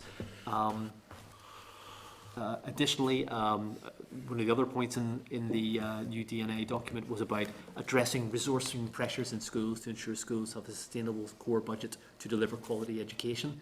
So, as I've just indicated, a large number of schools were showing budget deficits last year. Situation probably going to get a bit worse if they don't get any more money, I would have thought. Interestingly, the department's transformation programme indicates that it's considering a review of the common funding scheme, which, as I say, is the formula that is used to determine how money is allocated to schools. So, moving on then, within the... Sorry, Clark, as well, an update on the review of the common funding formula scheme in that brief would be helpful as well. Thank you. Okay. Just to advise members, there is no time scale given on that review of the common funding scheme. The department have initiated an internal review of common funding formula scheme, either informally or formally. It is Yes. ongoing. Yeah. There we go. So we could get an update on that. No problem. Chair has That's the great. better of me, right? Right, okay. So, another point was establishing an external independent review of education provision with a focus on greater efficiency in delivering costs, raising standards, access to the curriculum and the prospects of moving towards a single education system. There have been other reviews. There was an OECD review on attainment and standards. That was in 2013, initiated by Minister O'Dowd, which was generally, I think, actually very positive. Also, just to point out to members that within the transformation programme, there is a work strand entitled Delivering Schools for the Future. And this is about accelerating area planning, developing a new process to replace development proposals.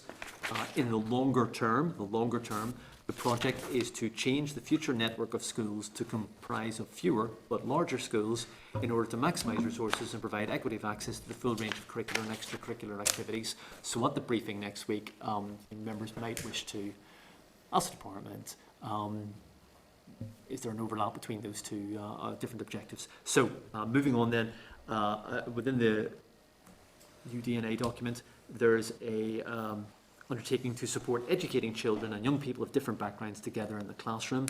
Members are aware that there are a large number of shared education projects and programmes. There's quite a lot of money had been made available, so it may be that that's linked to that.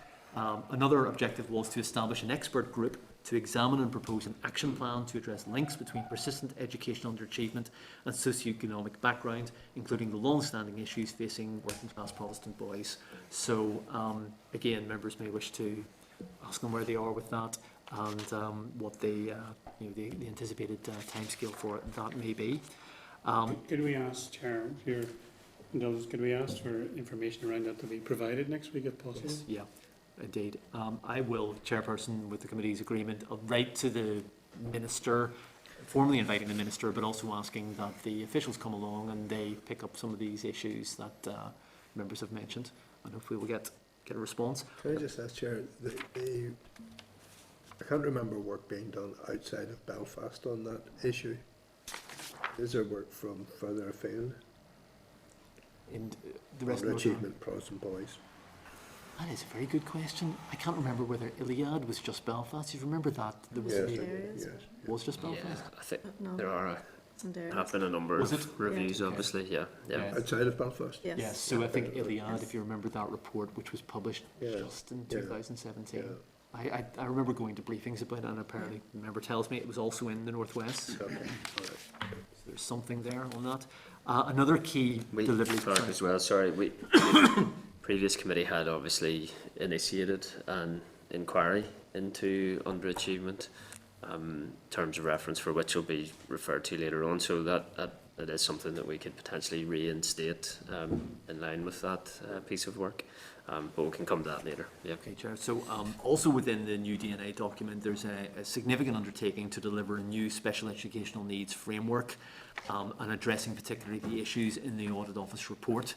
So the Audit Office report says quite a lot about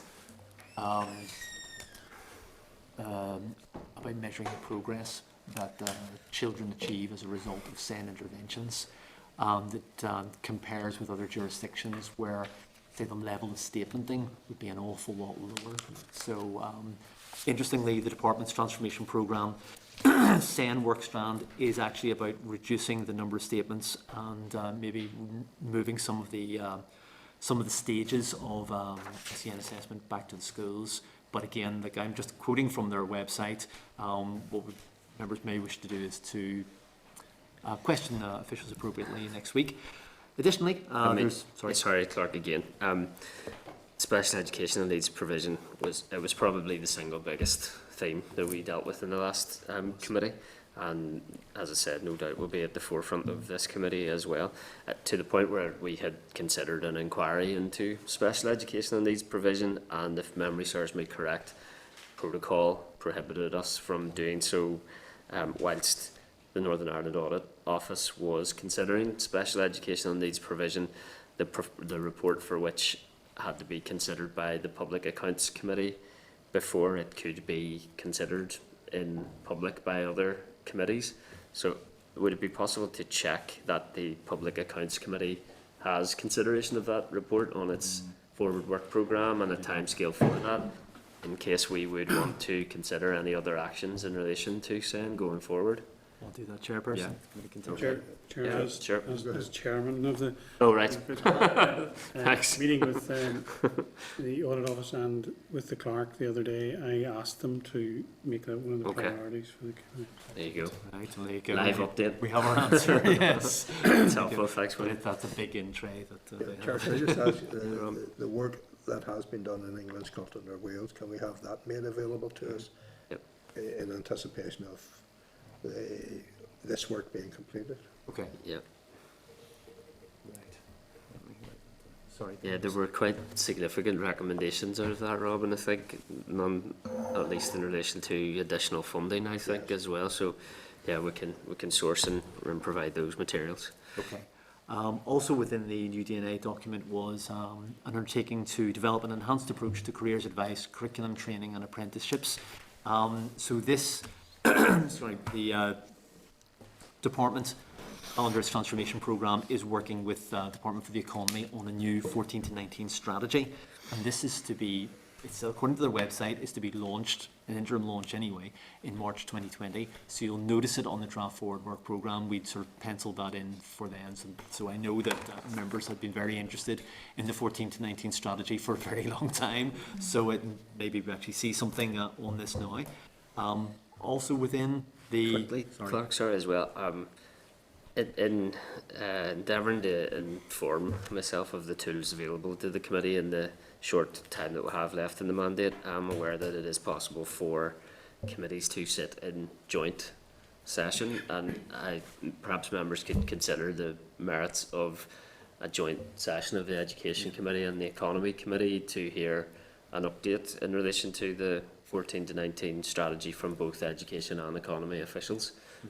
We can bring that back to the committee for confirmation in due course, but if members could have a think about that, and we'll revisit that. Yeah.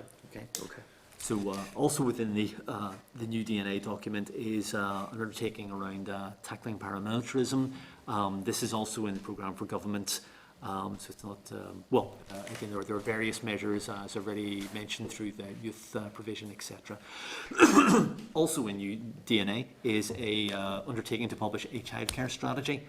And to deliver extended, affordable, high-quality provision for children aged 3 to 4. So something like this was in the previous programme for government. So exactly where they are now with this in terms of what provision? Been there since I became an MLA in 2010, I believe, Clark, but we're hopefully edging closer. So there we are. Additionally, there was an undertaking to publish a children and young people strategy. This is done. I've seen this. Yes. So, but it is, it's described as a core strategy. But I don't know Yeah, if it's very much new. So, well, no, the Children and Young People strategy work originated in the OFMDFM and OFMDFM committee scrutiny. There has been extensive work in it. I think it was published as a departmental cross-departmental strategy. Yes. I believe it will be formalised as an executive strategy with the restoration of the executive, and it links to the Children's Services Cooperation Act, which requires departments to produce an annual report as to how they are cooperating in the delivery of children's services. I believe that requires the formal publication of the Children and Young People strategy as an executive strategy to be able to start with annual reports. But I think we also have a forward work programmed session on an update on that strategy and the Children's Services Cooperation Act from the departmental officials. So I'm sure that is something that we'll want to get into in more detail, and we can in due course. Indeed, Chairperson, and it is in the draft forward work programme, as you say. Also within the New Decade, New Approach document, there's a new legal duty, or to be a new legal duty on DE to encourage and facilitate Ulster Scots. And there's also reference to an Irish language and Ulster Scots strategy. What those will actually mean for the department, I'm not sure. There's currently an obligation to provide curricular material for the Irish medium, but I guess there will be a new one on Ulster Scots. But exactly what that's going to look like and where that legislation is, don't know. You'll maybe be able to tell us. So that was a very, very quick gallop through all of the education issues. I would suggest, Chairperson, that members take a few briefings and their heads stop spinning after this. Take a few briefings from officials. The Minister might actually make things a bit clearer next week, as will his officials. Also when we have a wee bit more clarity, perhaps on the resolution of the teachers' pay dispute, timescales for the programme for government. Hopefully we'll know that within a couple of weeks, and consequently the committee can plan its strategy after that from what it would like to do, and as I say, undertake a strategic planning session, decide whether you want to do an inquiry on how you want to use the very short mandate that is before us. Clark, sincere thanks for that extremely detailed first day briefing. The complexity of the education system in Northern Ireland is in itself one of the key challenges, and I know members will be aware and experienced of a number of the issues that you have raised and a number of the structures that you have raised, but I think it is important for us to work from a starting presumption that it is best for us to get as detailed a briefing on those matters as possible, as you say, in order to inform a coordinated, focused, effective work programme going forward, the draft for which is already looking to achieve that aim. So I'm very grateful for that. Members, any brief comments or questions in response? Yeah, Justin? Yeah, thank you very much, Peter. Very thorough briefing, and I like the concept new DNA. That's definitely some new DNA around here. Few questions. The measurement annex you say has been stopped for education in 2018. What does that refer to? Right, so there was, so you have your did I get this right? So there was an outcome, which was we give our children a better start in life. Then there were some measures and indicators. So, for example, improving quality of education. And how would you do that? How would you actually measure that? Well, you measure that through school inspection. So the idea was that the department would then publish the results of all of the of school inspection. So they'd look at every school in Northern Ireland, well, not every school in Northern, but all schools that were inspected, and they would give an overall indication of what the quality of educational provision was like. And these would then be published in an annex every year, and this would be on the NISRA website. And it as far as I can see, it happened for a while, and then it stopped. So in the particular case of the school inspection, there was industrial action by teachers, so that the inspectorate then struggled to make any. They struggled then to conclude the inspections in a number of schools because teachers would not cooperate with them under the industrial action. Therefore, in previous years, they would have been able to say, we inspected 200 schools. 150 of them were good, 20 of them were poor. But because of the industrial action, they couldn't do that. They went to the schools, they inspected them, couldn't conclude the inspection in many cases, not all cases, and thus couldn't give those overview statistics. So thus, that information couldn't be recorded. So there was one problem, which was the industrial action, but then it also seemed to be that something seems to have been decided centrally in the civil service while the executive was down to stop reporting against the programme for government, it would appear, as far as I can see. Now, maybe if I go onto the website now, it might all have just appeared, but I was looking, and we were looking for this, while the executive was down, to keep ourselves amused. I think it is one of the most important matters for us to follow up, though. Yeah, Justin? Okay, also you mentioned capital budget. I know you were specifically speaking about integrated education. In terms of new builds and schools enhancement programmes, which have been in the pipeline for a long time, particularly in my own constituency, there are 3 schools which spring to mind: Joseph Crosswood, St Malachy's, Armagh, College Land. Could we get a list? Could we request in advance of the Minister's arrival next week a list of the schools that have been earmarked for capital bills and school enhancement programmes, and see where they are scheduled, when they are scheduled? That would be very helpful. Also, we're talking a lot about measures and metrics, and we've mentioned deprived areas, and you mentioned also in relation to A's, B's and C's at GCSE, which is a true metric of a young person's education, and maybe possibly not. Is there a metric for parental involvement in education? I say that because I'm just happened to be reading Malcolm Gladwell's Outliers, whereby it's clear that the kids do better where there's a heightened parental involvement, where parents engage with them about what's happening at school on a daily basis. Is there a metric which tells us how well parents are engaging with their kids, and then how that impacts their outcomes?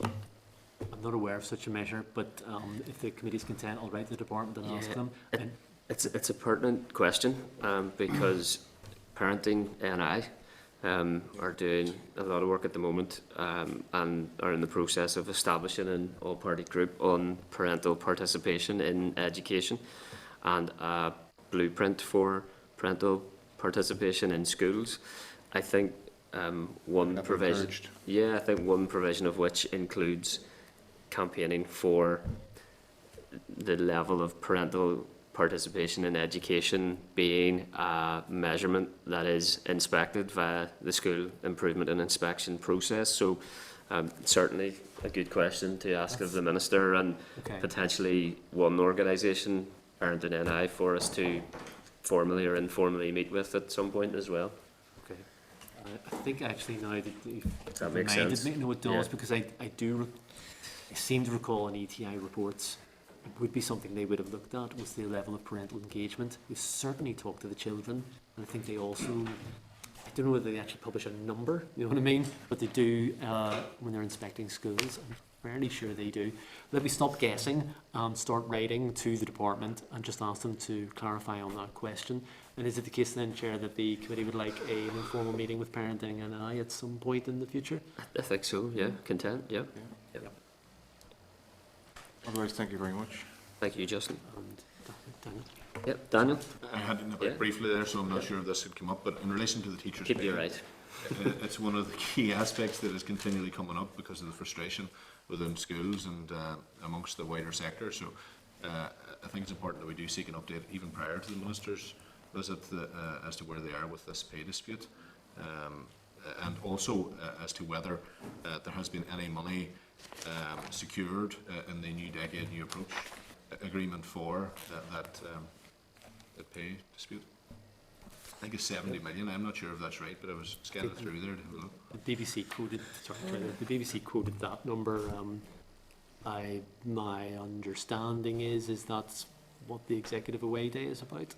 They're putting together a paper about these matters. But if the committee's content, happy to write to the department and ask them to tell us what they can as soon as they can. Yep, agreed. Yep, okay. I'm sorry. Yeah, William? Yeah, Chair, you mentioned earlier about a joint meeting with the Committee for the Economy. I think it would be useful for this committee to have a joint meeting with the Health Committee in relation to the issues that I raised earlier, in terms of the mental health, suicide awareness, general well-being, because certainly in British Ankle, North Belfast, there's a huge issue in terms of sadly young people taking their own lives. And I know that Father Guy Donegan, the former priest from Holy Cross, has raised this in the last week, in particular an article yesterday in the Belfast Telegraph. And I think this is something which we need to have as I said earlier, a joined up approach around, and I think it would be useful for this committee to meet with the Health Committee, see how we can try and achieve that, because obviously there, as well as the Health Committee, there's the Public Health Authority, local government, Department of Communities and so on, but I think a good start would be if this committee was to have a joint meeting with the Health Committee. Yeah, William, I'm supportive of that. We do also have the power, if you correct me if I'm wrong, Clerk, to establish ad hoc committees which can include more than one committee as well. In addition to seeking a joint meeting with the Health Committee in relation to this, perhaps in line with a number of calls in relation to mental health, perhaps Assembly committees could consider an ad hoc committee on mental health, given the scale of the issues that you raise, William. But certainly we can take that away and maybe have a further discussion about that as a matter of urgency, obviously. Yep. I think just again to follow on from William's point, and I think most members of this committee will absolutely agree with his concerns in relation to the young people of his constituency and indeed across the entirety of Northern Ireland. I'm hearing more and more in visiting teachers that they feel that their role has shifted hugely in the last number of years. And I'm talking about teachers that have been there from I was at school, and they feel as though they're now almost counsellors in school, dealing with the crises that those children are dealing with in their everyday lives. They're bringing them to the classroom, and that's adding real issues for the schools and how to deal with that, because there really is no provision to support those young people. And in doing so, when a teacher is diverting their attention to that particular person in need, they're then leaving the other children, I suppose, at that moment in time. So I think it is something that this committee could lead on very strongly and send a very powerful message, and working with the Committee for Health as well in doing so and trying to tackle these issues. It's my understanding that officials in the Department of Education are working closely with Public Health Agency officials on a new emotional wellbeing policy for the Department of Education, and we do have a briefing on that from officials scheduled in the forward work programme, but it might be a matter that we want to bring forward in the forward work programme, given the urgent nature of it. But that's something that we can discuss. Yeah. Do you want to do that as a joint meeting with the Health Committee? I think that would be useful, but I do think these are only starts. I think it's such a huge problem. I agree. Yep. It cuts across government and local government, and we need to try and ensure that the maximum amount of resource is put into it, that we don't have duplication or wastage, and that resource is targeted. Because as I've said earlier, Chair, I've spoken to school principals who are having to use frontline education monies to bring in professional counselling, because they may well not be qualified, their teachers may not be qualified to deal with these issues because they are so acute and so large in number. So I think with the more joined upness there is around this, more resource and more cooperation we can get around these issues, the better for our young people in particular. Agreed. Yeah. Yeah, Robbie. Just one point, and I think it's absolutely fantastic. Fantastic to hear the combined approach that we have on this matter. And I think that the important thing in terms of when we do embark on something is that we recognise some of the excellent work that has already been done, and that we don't suffer from a paralysis by analysis. There are some excellent pieces of work already carried out by the Children's Commissioner, and that they already would probably form a big part of that discussion going forward. So in terms of that, if there was the likelihood of forming an ad hoc committee or so, and that in terms of that advisory piece, I think Coola would be very useful in terms of evidence. We're scheduled to hear from the Children's Commissioner as well, so I think we've got the urgent issues in that forward work programme. Perhaps exactly how they're programmed is something that we need to look at. My apologies, I should have called the Deputy Chair, Karen Mullen there. Thanks. Just following on from William and everybody else's contributions in terms of that, can we ask, I say we have EA coming in for an oral briefing. EA was to establish a working group in relation to taking the work forward that was in the Protect Life 2 strategy. So that was their role. I had tried to get an update before this and I hadn't, so if we could ask them on that day to give us an update where we're at on that, and it would be helpful before a joint meeting. And it's very, very important that we progress on that, and I don't need to rehearse the issues that have been came up earlier.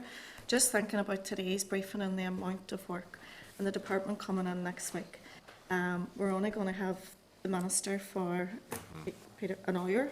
So we probably need to get a second session booked in as quickly as possible. But I think that we need to be strategic about the priorities for next week. We know that there's a lot, and there's a range of issues we need to tackle, but there is priorities that we need to get information from the Minister next week. So if the committee was in agreement, I know, Peter, you have put some in there, but we've already mentioned in terms of the industrial action, and I think finances and school budgets coming out of today's executive planning meeting. I would hope that the Minister would have more information on that, and obviously that leads on to the teachers' pay and the industrial action as well.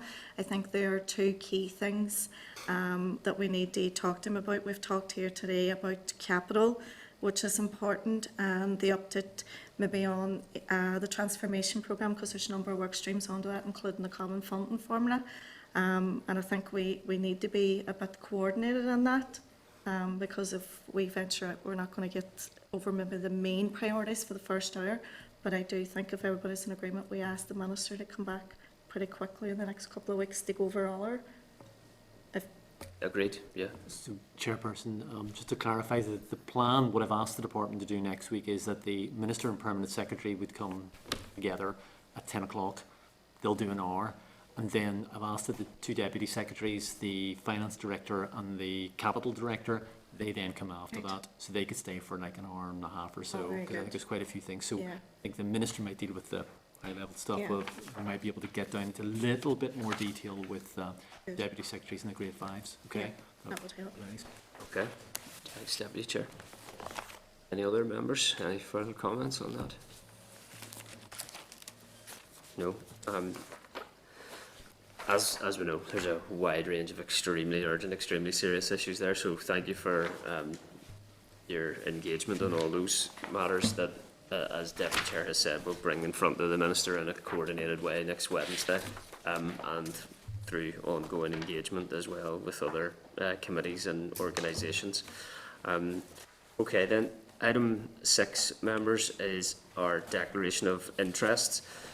Can I refer members to page 140 of their packs and advise members that all Assembly members are required to register relevant financial and other interests in the Register of Members' Interests, and details of registered interests are published on the Assembly website.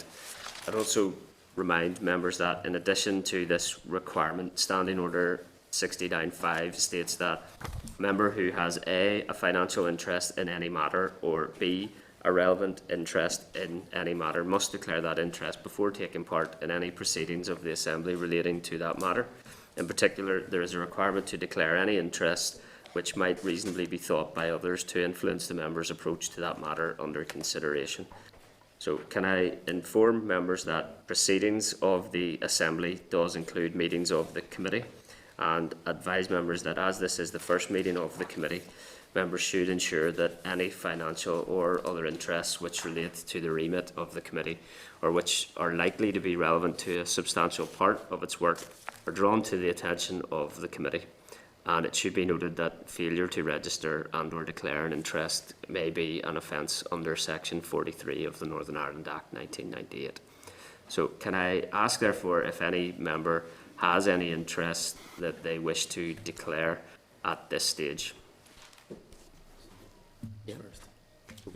As I've already declared them on my members' notes, but member of the Board of Governors for Cologne Primary School, and also an officer in 1st Macrogall Boys Brigade, even there's no second or third. Macrogall is not a big place. Okay, thank you. That's Yeah, William. I'm a member of the Governors at Edinburgh Primary School and the Belfast Model School for Girls, and President of North West Belfast District Scout Council. Thanks, William. Okay. Okay, members. Myself. I'm not on the Board of Governors. I'm on Eastside Learning Partnership, which is a education partnership in East Belfast. As I'm about to invite others, will also reflect further in terms of declaration of interest and consult, as I would encourage members to do, the rules governing the registration and declaration of interest, which are contained in the Code of Conduct, and guide to the rules relating to the conduct of members, and advise members that further advice and guidance is available from the Clerk of Standards in room 254 of Parliament Buildings if any member needs further help or guidance in relation to adhering to those codes in terms of declaration of interest. Okay. Okay, good. Intent. Okay, members then, item 7 on the agenda is subordinate legislation. The Education Committee tends to consider a modest number of statutory rules and subordinate legislation. I don't believe that there is any subordinate legislation or statutory rules for consideration by the Education Committee at this time, although I think special educational needs legislation does require regulations to be progressed in the near future, so we will be prepared for that. But I'd refer members to pages 143 to 146 in their packs, which includes guidance on the consideration of subordinate legislation and statutory rules, and ask members to formally note the guidance documents. I'd also advise members that the Assembly's Examiner of Statutory Rules undertakes the technical scrutiny of subordinate legislation, leaving the policy scrutiny to the committee. So in order to facilitate the above, can I put the following motion to the committee? That the Committee for Education, under Standing Order 43, resolves to delegate to the Examiner of Statutory Rules the technical scrutiny of statutory rules referred to the committee under the above-mentioned standing order. The committee further resolves that in carrying out this function, the examiner shall be authorised to report technical findings on each statutory rule to the Assembly and to the relevant department, as well as to the committee itself, and to publish the report. Members content to agree? Agreed. Agreed. Thank you. Okay, item 8, members, is the Education Committee Legacy Report. I would refer members to pages 148 to 172, where a copy of predecessor committee's legacy report is included. This includes a summary of suggested issues for scrutiny, and I would ask the clerk to speak to the legacy report. So, Chairperson, now as you indicated, the legacy report is there for members' information. We got through quite a bit in the previous mandate, the previous full mandate, including a review of the Education and Training Inspectorate. There was an inquiry there with lots of recommendations which we think may be relevant in the coming weeks. associated with the resolution of the teachers' pay dispute. In addition to the legacy report, members may also wish to note that in 2016-17, the committee did spend quite a lot of time on special educational needs, looking at the work of the Education Authority, but they also agreed the terms of reference of an inquiry. Now, the inquiry was around to review the nature of educational underachievement by school pupils in primary and post-primary, with a big focus on the experience of marginalised groups, to identify the barriers to and enablers for educational underachievement, including the impact of academic selection and post-primary transfer. We were going to look, as we usually do, at models of good practice in other jurisdictions, and consider what sort of recommendations would be needed to help particular marginalised groups like looked after children, etc. We'd actually launched a call for evidence, and we were going to start actually seeking oral evidence in March 2017. We were going to use children's focus groups, which were moderated by Assembly Research. There were going to be youth panels provided by the Children's Law Centre, and a parental touchstone group. There was quite a lot that we were going to do, but unfortunately that did not happen. Additionally, we're thinking about undertaking fact-finding visits. I don't think we were thinking about a specialist advisor at that point, but the idea was that it would be focusing on this important issue of educational underachievement. As indicated earlier, it's a short mandate. There are big issues, particularly around money. There's also issues around a new programme for government. So I anticipate that there may be a backlog of policies, for example, special educational need, things that we'll see in the DE transformation programme, which might keep the committee quite busy. So what I would suggest you do is keep your powder dry for now, give it a couple of weeks. We'll have a planning session in about 4 weeks' time, and if you're then minded to undertake that inquiry or a different inquiry, then I would suggest to think about that then. We could just about do it within the 2 years, but it would be quite an undertaking. The ETI inquiry, I think, took us about 14 or 15 months, so we would need to make up our minds certainly before the summer. But as I say, I would suggest, Chairperson, that members keep the powder dry for now. Take the briefings that we get from the department, and we'll look at this again in the not too distant future. Yeah, thanks, Clark. I think we should reinstate that inquiry. Our forward work planning session is going to be very soon, I think in the next few weeks. So I appreciate what the clerk is saying in terms of giving members an opportunity to digest a wide range of information and issues that have rightly been raised today. But I think given the work that went into agreeing the terms of reference, which were agreed on a whole committee cross-party basis without any disagreement, have been well worked on. The issues remain pertinent issues.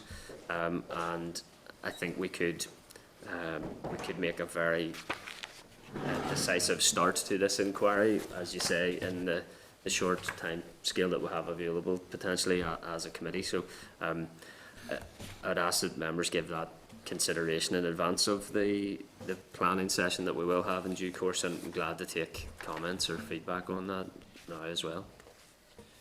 Yeah, Deputy Chair. Chairperson, I would second that. I think the preparatory work has been done. It's very, very important that we hit the ground running and tackle it, and it is mentioned within the New Deal document, looking at educational underachievement, so I would definitely second that. Any other members? I suppose while members are having to think about that as well, I'd emphasise, obviously, as we alluded to earlier, much work has been done in relation to educational underachievement and increasing attainment. The purpose of any inquiry is always to make specific recommendations for action, which at this stage is obviously key to these particular issues. So we would already have a tight terms of reference. There would be clear timescales including receiving oral evidence. And that to me is the added value that a committee can add to this particular issue, and that we can take open evidence from a wide range of people in relation to this, including people that have already done substantive work on the issue, in order to try and coordinate it together in a report that makes specific recommendations for action. So I'm grateful for that response, Deputy Chair. And as I say, I think if members are willing to consider that, we could perhaps move very quickly to reinstate that inquiry further to our formal planning session. Robbie? Yeah, okay, Chair, just at the fear of making myself look silly and that, I have absolute confidence in what you're saying, but the information that isn't within this pack in terms of the committee to reach us not. So okay. In terms of that, looking forward to the next couple of weeks, could that be then forwarded to us for the new members especially to get over the detail of? Absolutely. I think it's a very important piece of work, and would be of a mind at this point, but I think it would be really useful, because there have been emergent issues since that was initiated, and I'm sure it won't, in terms of the forward work plan, there may be 2 or 3 priorities, and that may be number 1, but it's if we could have a look at that, that's Yeah, thank you. we'll definitely do that. I would just say very briefly in response, there absolutely are other key priorities. I think they can be dealt with in potentially different ways other than an inquiry, and I think this particular issue, an inquiry can add value to this particular issue, given its format, but absolutely there are other key issues there as well, obviously. Yep, Robin? Yep. Yeah, I just say, Chair, when you ask about opening remarks, I made the comment around, we talk about cost of education rather than investment in education. When we come to address such an issue, we talk about addressing underachievement. Maybe we should just think about another way of going about it, and that is enhancing opportunities as opposed to addressing what is a fact of failure. And children who do underachieve don't underachieve because of themselves as individuals. They underachieve by circumstances, in many cases circumstances, in which they are born into. So rather than the negative aspect, Chair, perhaps we could give some thought to addressing it in a positive manner, which might indeed enhance our opportunity to secure additional investment for the matter. Yep. Yeah. Agree, Robin. I think words and terminology matter. One of the key terms in reference of the inquiry was actually to identify barriers to and enablers for educational achievement. So yeah, maybe we can consider some of the details of the terms of reference in that planning session to make sure we set off on the right foot with the right aims ahead. Yep, understand. Anyone else? No? Okay, members then. That takes us on then to agenda item 9, committee papers. Can I advise members that, as indicated at page 174 of your packs, the predecessor Committee for Education considered a wide range of relevant issues and obtained a large number of related papers, which may usefully inform our deliberations on our current committee. So can I advise members that in order to access these unpublished papers, members need to formally resolve to do so. Members have any views on this matter, or are they happy for me to put for a formal resolution of the publication of those papers? Content? Yeah, content. Okay. Then the formal resolution is that the Committee for Education agrees to access and publish, as appropriate, all unpublished papers obtained by the predecessor committee. Agreed? Agreed. Agreed. Okay. Okay. As was mentioned previously, our next item was intended to be ministerial briefing, but that has kindly been rescheduled for next Wednesday, the 29th of January. It is due to an important executive planning session meeting taking place today. Agenda item 11 then, members, is correspondence. I would refer members to pages 193 to 299, where we have 11 items provided under correspondence. Most of these items are correspondence which was generated in 2017, immediately after the collapse of the executive, and a summary note is included as item 11.1 at page 193. Clark, do you want me to go through each individual item? Yeah? Do you Want to do so? I can if you like, or Yeah, if you want to speak to the items, members- yeah. Okay. Yeah. So ordinarily, members, what we do here is I just ask you about the index sheet, and if you weren't happy, you could pick out what you want. But just so that, as it's the first go, we'll just take you through it. So the first item is 11.2, is at page 198, is a response from the Education for Sustainable Development Forum to the previous committee's inquiry into educational underachievement, which we were just talking about. So it's just what I'm obliged to do is put it before you and ask you if you're content for it to be published on our committee website, along with all of the other previous submissions that we got. We didn't get very many because the executive collapsed just after we launched the inquiry. Great, Agreed? yeah, agreed, yep. Secondly then, is a response at page 200. Sorry, I went too quickly. At page 200 is a response from the Education Authority regarding transport charges. So the committee is to receive a briefing from the Education Authority on 4th of March 2020 on home to school transport. So again, this information is well out of date, but can I ask, Chair, is the committee content to note this? Agreed. Yep. Agreed, yep. Lovely. Then at 11.4, so we're now on page 203, this is correspondence from the Education Authority providing its Section 75 quarterly equality screening reports for October 2016 to December 2016 and April 2017 to June. The information is, again, well out of date, so I can ask if the committee is content to note. Agreed. At page 210 is a Strategic Investment Board investing activity report. The committee is asked to be aware that I've asked the SIB to reinstitute the Capital Progress Report for the Education Committee for next month. So what that is, it's a list of all of the capital projects, including the new school builds and the school enhancement. So you should be able to read down it, and hopefully we'll have it in colour in the future. That will show you who's green, it's green, orange and red is what you get. So you'll be able to track things in your constituency and elsewhere. So if you're happy then this report is ancient. They stopped sending them to me from about January 2017. I've asked them to start again. Should have it next month. Or the committee content to note what they have. Good that that's been reinstated, Clark, yep, agreed. Agreed. Yep, Very agreed. much. So page 210 is correspondence from the department providing a response to the Public Accounts Committee, the predecessor Public Accounts Committee, regarding a student finance whistleblower. I'm not sure that it is actually whistleblowing. I think they're commenting on activities around student financing, which the Education Authority has responsibility for, but which are outside of the remit of this committee.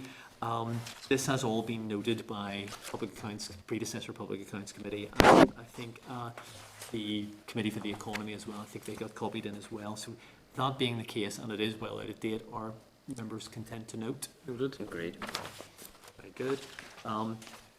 Page 222 is a departmental consultation document on all 9 applications for free school meals and uniform grants. Again, well out of date. If members are interested in this, we could seek a briefing, but are you content to note? I think it would be useful to receive an update as to the outcome of the consultation, but content to note that document, yep. Agreed. Lovely, thank you. Page 223 is correspondence from SD Little. He writes to us from time to time on, they write to us on environmental matters from time to time. The committee is asked to note and and if they're happy for me to forward it to the department to respond to the correspondent directly. Yes. Agreed. Great. No relation. It's spelled differently. Page 225 is correspondence from the Northern Ireland Commissioner for Children and Young People regarding the review of the Children's Mental Health Services. I preliminarily arranged with them for them to brief the committee, hopefully in March, on the outcomes of that. I think that might be a wee bit early, just chatting to them yesterday. I think they're probably not going to be done to about the 31st of March. So are members content to note that on the understanding that it will be in your forward work programme? Yep. When they're ready to come? Yeah, noted. Good. Page 230 is notes from the Joint Consultative Forum meeting of 17th May 2017. It's a body which the Education Authority puts together of stakeholders. Again, they stopped writing to me about that time, so it is out of date information, or the committee content to note. Yeah, it does, however, contain pertinent issues in terms of SEN frameworks, children and young people strategy, and Education Authority strategic plan. So I'm sure those are issues that we will return to, but Indeed, but it's all it's 3 content years, to note yeah. that document, yeah. Also then at page 280 is the Executive Office Brussels report for April to June 2017. Again, Noted.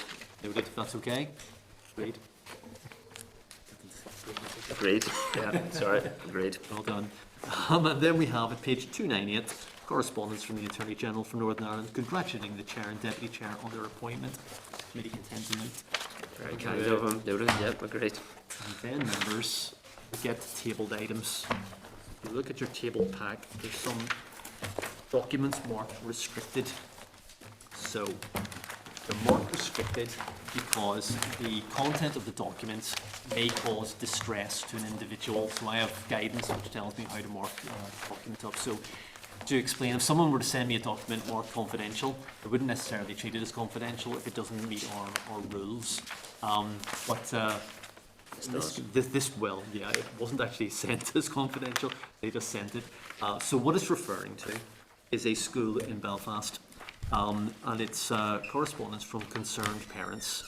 Now some of the, and it's fairly lengthy, some of the information in here is on very serious allegations.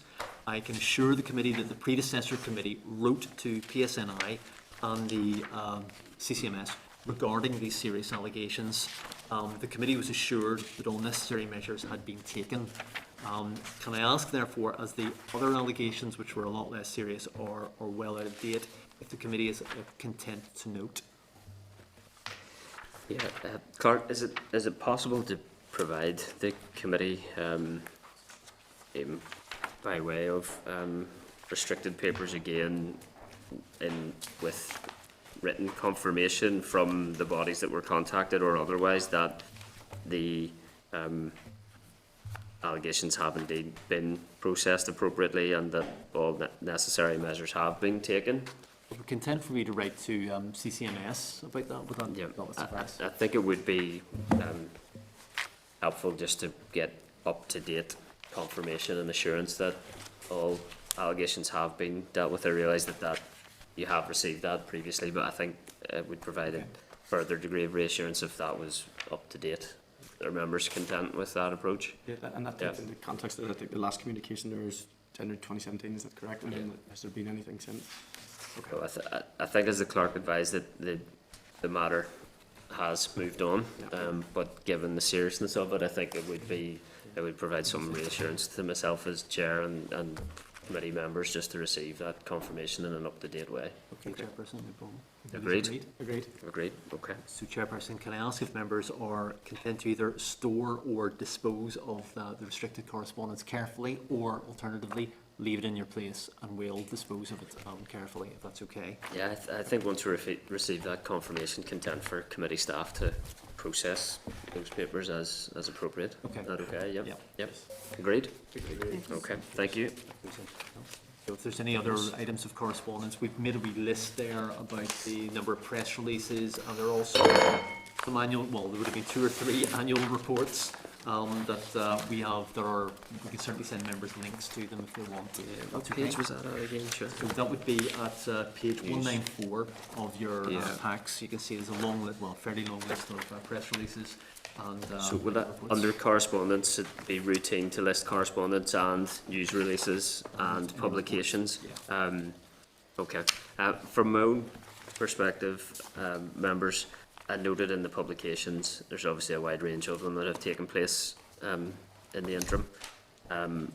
Integrating Education in Northern Ireland report of the Independent Review of Integrated Education was published, I believe, on the eve of the election in 2017, so hasn't actually been presented to the committee as such.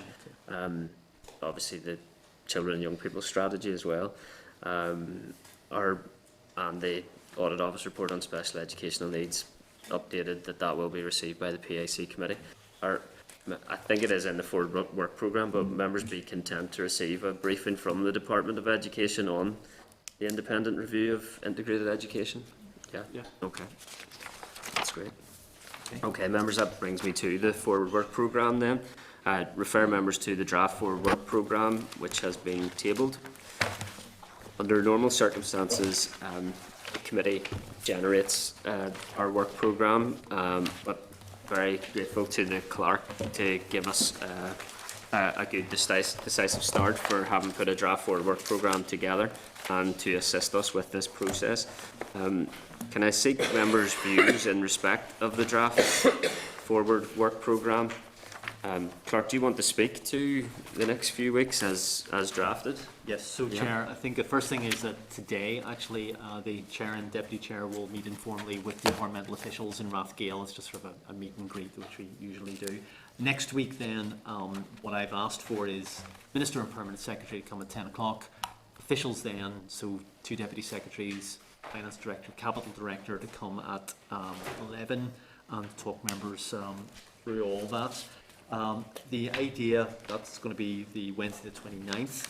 The Education Authority Board meets once a month. Its next meeting is the 30th of January. They meet in Antrim. So they've invited the committee to come along and sort of meet with them at lunchtime on the Thursday. And that may not suit some members because they may be in other committees. But it would just be an informal hello meeting with the Education Authority because hopefully the Chief Executive will come on the 5th of February and talk about, well, basically tell us what the Education Authority does. It's a lot, plus all their financial issues. And what I sort of sneaked in there as well was a briefing about the youth sector, and I think members had mentioned other things too. We'll give them a heads up and ask them to talk about those things as well. So that should get us started. We're hoping that around about then, so my idea would be that around Tuesdays at lunchtime, we'll try and pencil in some informal meetings with stakeholders. So we'll provide a light lunch. So that means you will come out of plenary, come in for a quick meeting with informally with stakeholders, tea and sandwiches, and then back out to question time at 2 o'clock. So there'll be a beginning and an end. And then I'm kind of hoping to, haven't arranged this yet, the teaching unions, just to come up and in an informal session, just indicate where they are with things. Did you, Clark, just recalling a suggestion, there was a proposal to attempt to have that meeting with the teaching unions in advance of the ministerial briefing next Wednesday. I would require it, I presume, to take place next Tuesday, which may be a tight turnaround, but our members can tend to try and bring that meeting forward by a week, if at all possible. Agreed, yeah. We'll have a go. It'll be depend on their Okay.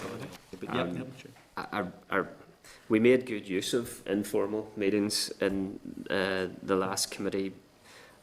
I realise it is challenging to identify dates and times that is going to work for everybody, so I think we'll do our very best to ensure that is possible.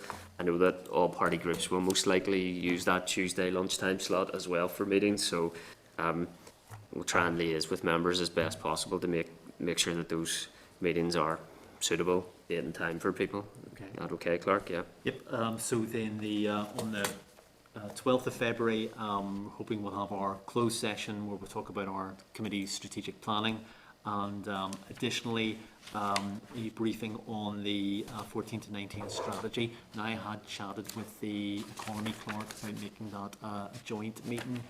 They've to come back to me. It'll depend on the other committee. I'd also put in there about having a long gallery event for stakeholders. Maybe I'm being a wee bit previous here. Maybe if we just delay that for a couple of weeks to give members an opportunity to become a bit more familiar. Sorry, no disrespect to the education spokespersons, but some of the other members have become a little bit more familiar with some of the education issues. Just when the stakeholders come along, they'll probably expect you to know quite a lot of stuff. So again, we used those types of roundtable stakeholder engagement events effectively. In particular, one, for example, was with special school principals, SEND coordinators in schools. So I think they can be utilised effectively.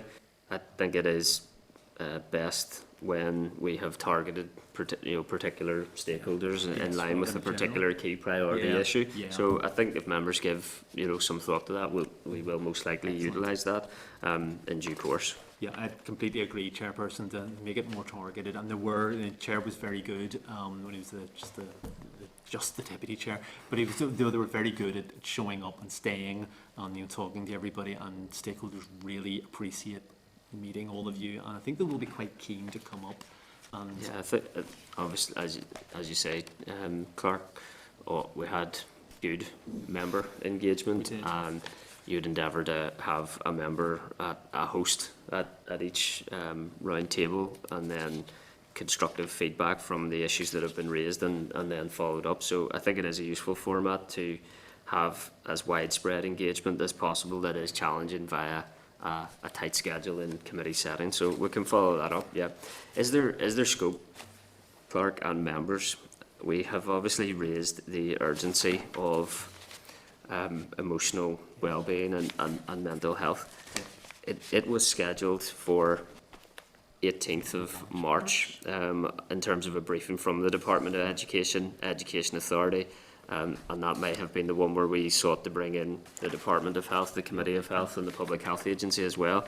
But notwithstanding the time that the planning session may take on week 4, is there scope for, again, notwithstanding the timescales around publication of any 14 to 19 strategy, to maybe look at swapping that with the emotional well-being and health briefing? Would that make sense? Yeah. If we can just check the timescales around the 14 to 19 strategy as well, but there is obviously an extreme urgency to those mental health issues as well.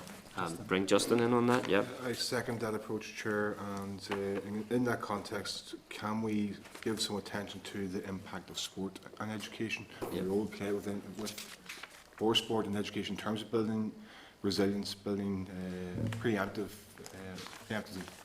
tackling mental health crisis we're facing at the moment. Yep. Yeah, can I just make a point on that? I mean, there's a collective in sort of Greater Shankill. There's what's called SAMI, where the 15 football teams have come together around these issues, and produced leaflets, key rings, information in terms of the a mural on the wall where there are key contacts for organisations who can help people. The same applies. TAMI over in what would be seen as sort of more nationalist part of North Belfast. Again, I think people like Sammy and TAMI would be key people to talk to the issues that Mr McNulty has just raised. Chair, are members content maybe to start with an informal meeting where you could get those groups along, and that might actually inform so we would do that, and then we'd get the officials along and just say, what are you doing, kind of thing, so that I'm sure the members are very familiar with the subject matter anyway, but we give other committee members an opportunity maybe to get up to speed with that. So maybe if we scheduled in some informal meetings with groups like Tammy and Sammy or others that members might suggest. It's not just the external groups, it's within the education system. We've had the curriculum sports programme, obviously, which has been asked recently. What is the education system doing to incorporate sport as a mechanism for building young people's mental health strengths and resilience? Yep, I'll take some advice from the clerk here, but so week 2 next week is primarily ministerial and departmental briefing. Yep. Week 3 is going to be Education Authority briefing. Week 4, I think, is well placed in terms of planning session to reflect on what we've heard from 2 key providers. Is there time in that week 4 to receive a briefing from the Department of Education on where the wellbeing and mental health strategy is at? In terms of engaging with stakeholders as well, I mean, perhaps that is the theme of one of our first roundtable stakeholder engagement events. In that way, we can maximise the organisations and the bodies that are able to attend for that. But I'd be keen to ensure that we hear from the Department of Education, and that will include the Public Health Agency, because I know they're working together on this emotional wellbeing policy, which will allow us to interrogate some of the issues that Justin has raised as well. And perhaps it is not inconceivable that session can be held in joint session with the Department or the Committee for Health. Do people know when the Committee for Health meets? No. Thursday, is it? It's Thursday. Okay.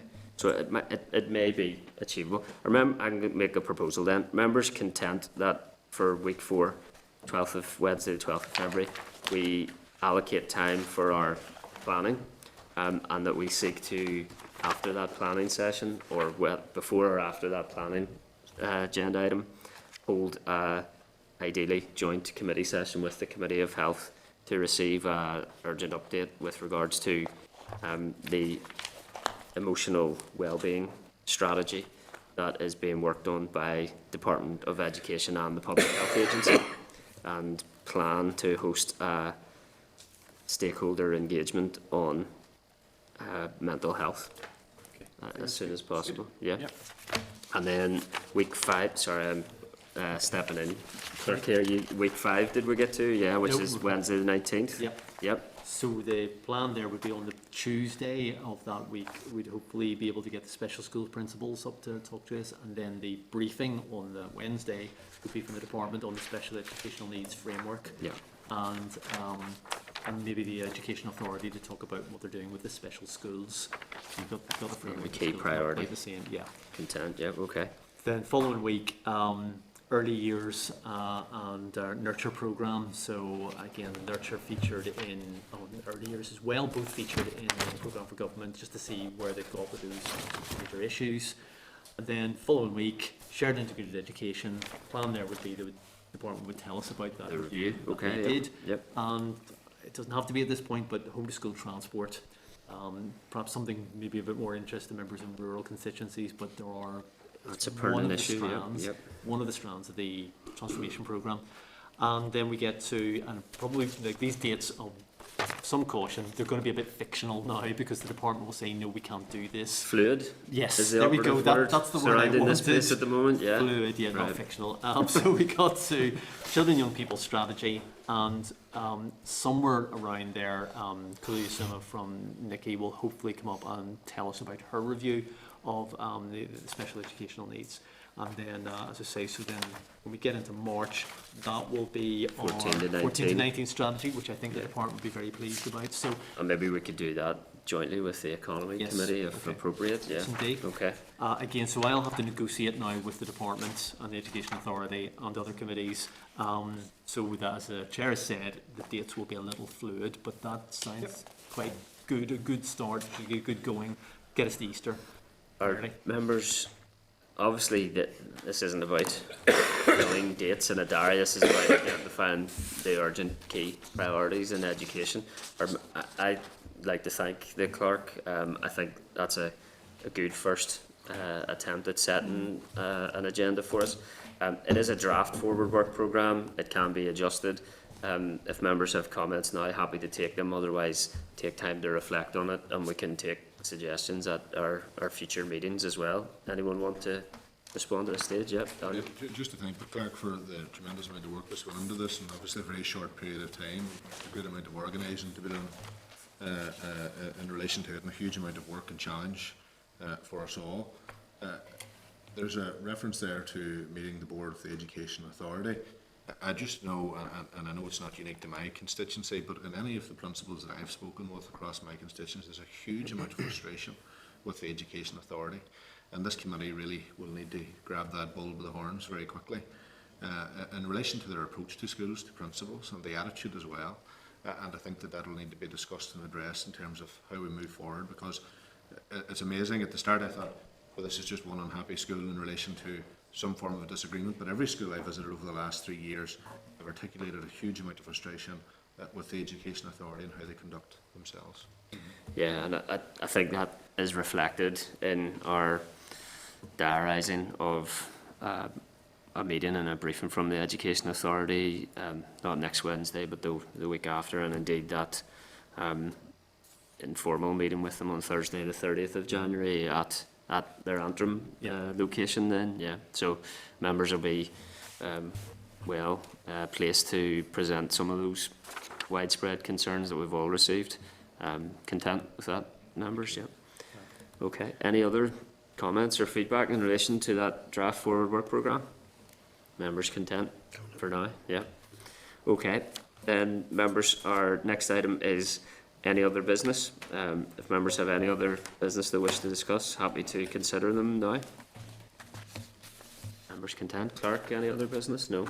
Okay. Just one item, Chair. Yep, certainly. In the absence of the allocation of the tablets for committee members, which won't be done and hold for a few months, how is the best to proceed in terms of putting back on paper and everything else? Well, I have been advised of different timescales because I would share your concern with regards to the amount of paper that has been required to be produced. Obviously, the Assembly and Assembly staff are responding to a fairly live situation in terms of the restoration of the Executive and Assembly, but I will commit with the clerk to get clear timescales with regards to the provision of electronic access to papers and provide you with a detailed update in that regard as soon as possible. My hope was that we would be dealing in a week or weeks timescales in reverting to electronic access. Hopefully that will be the case. It is an issue that needs addressed, yep. Any other members? No? Okay, then members, our next committee meeting is scheduled for Wednesday the 29th of January. Pre-meet at 9:45 a.m. and into open session at 10 a.m. in room 30, Parliament Buildings. Members content that the meeting is now adjourned? Great, thank you. Is the Northern Ireland Assembly Committee Room 30.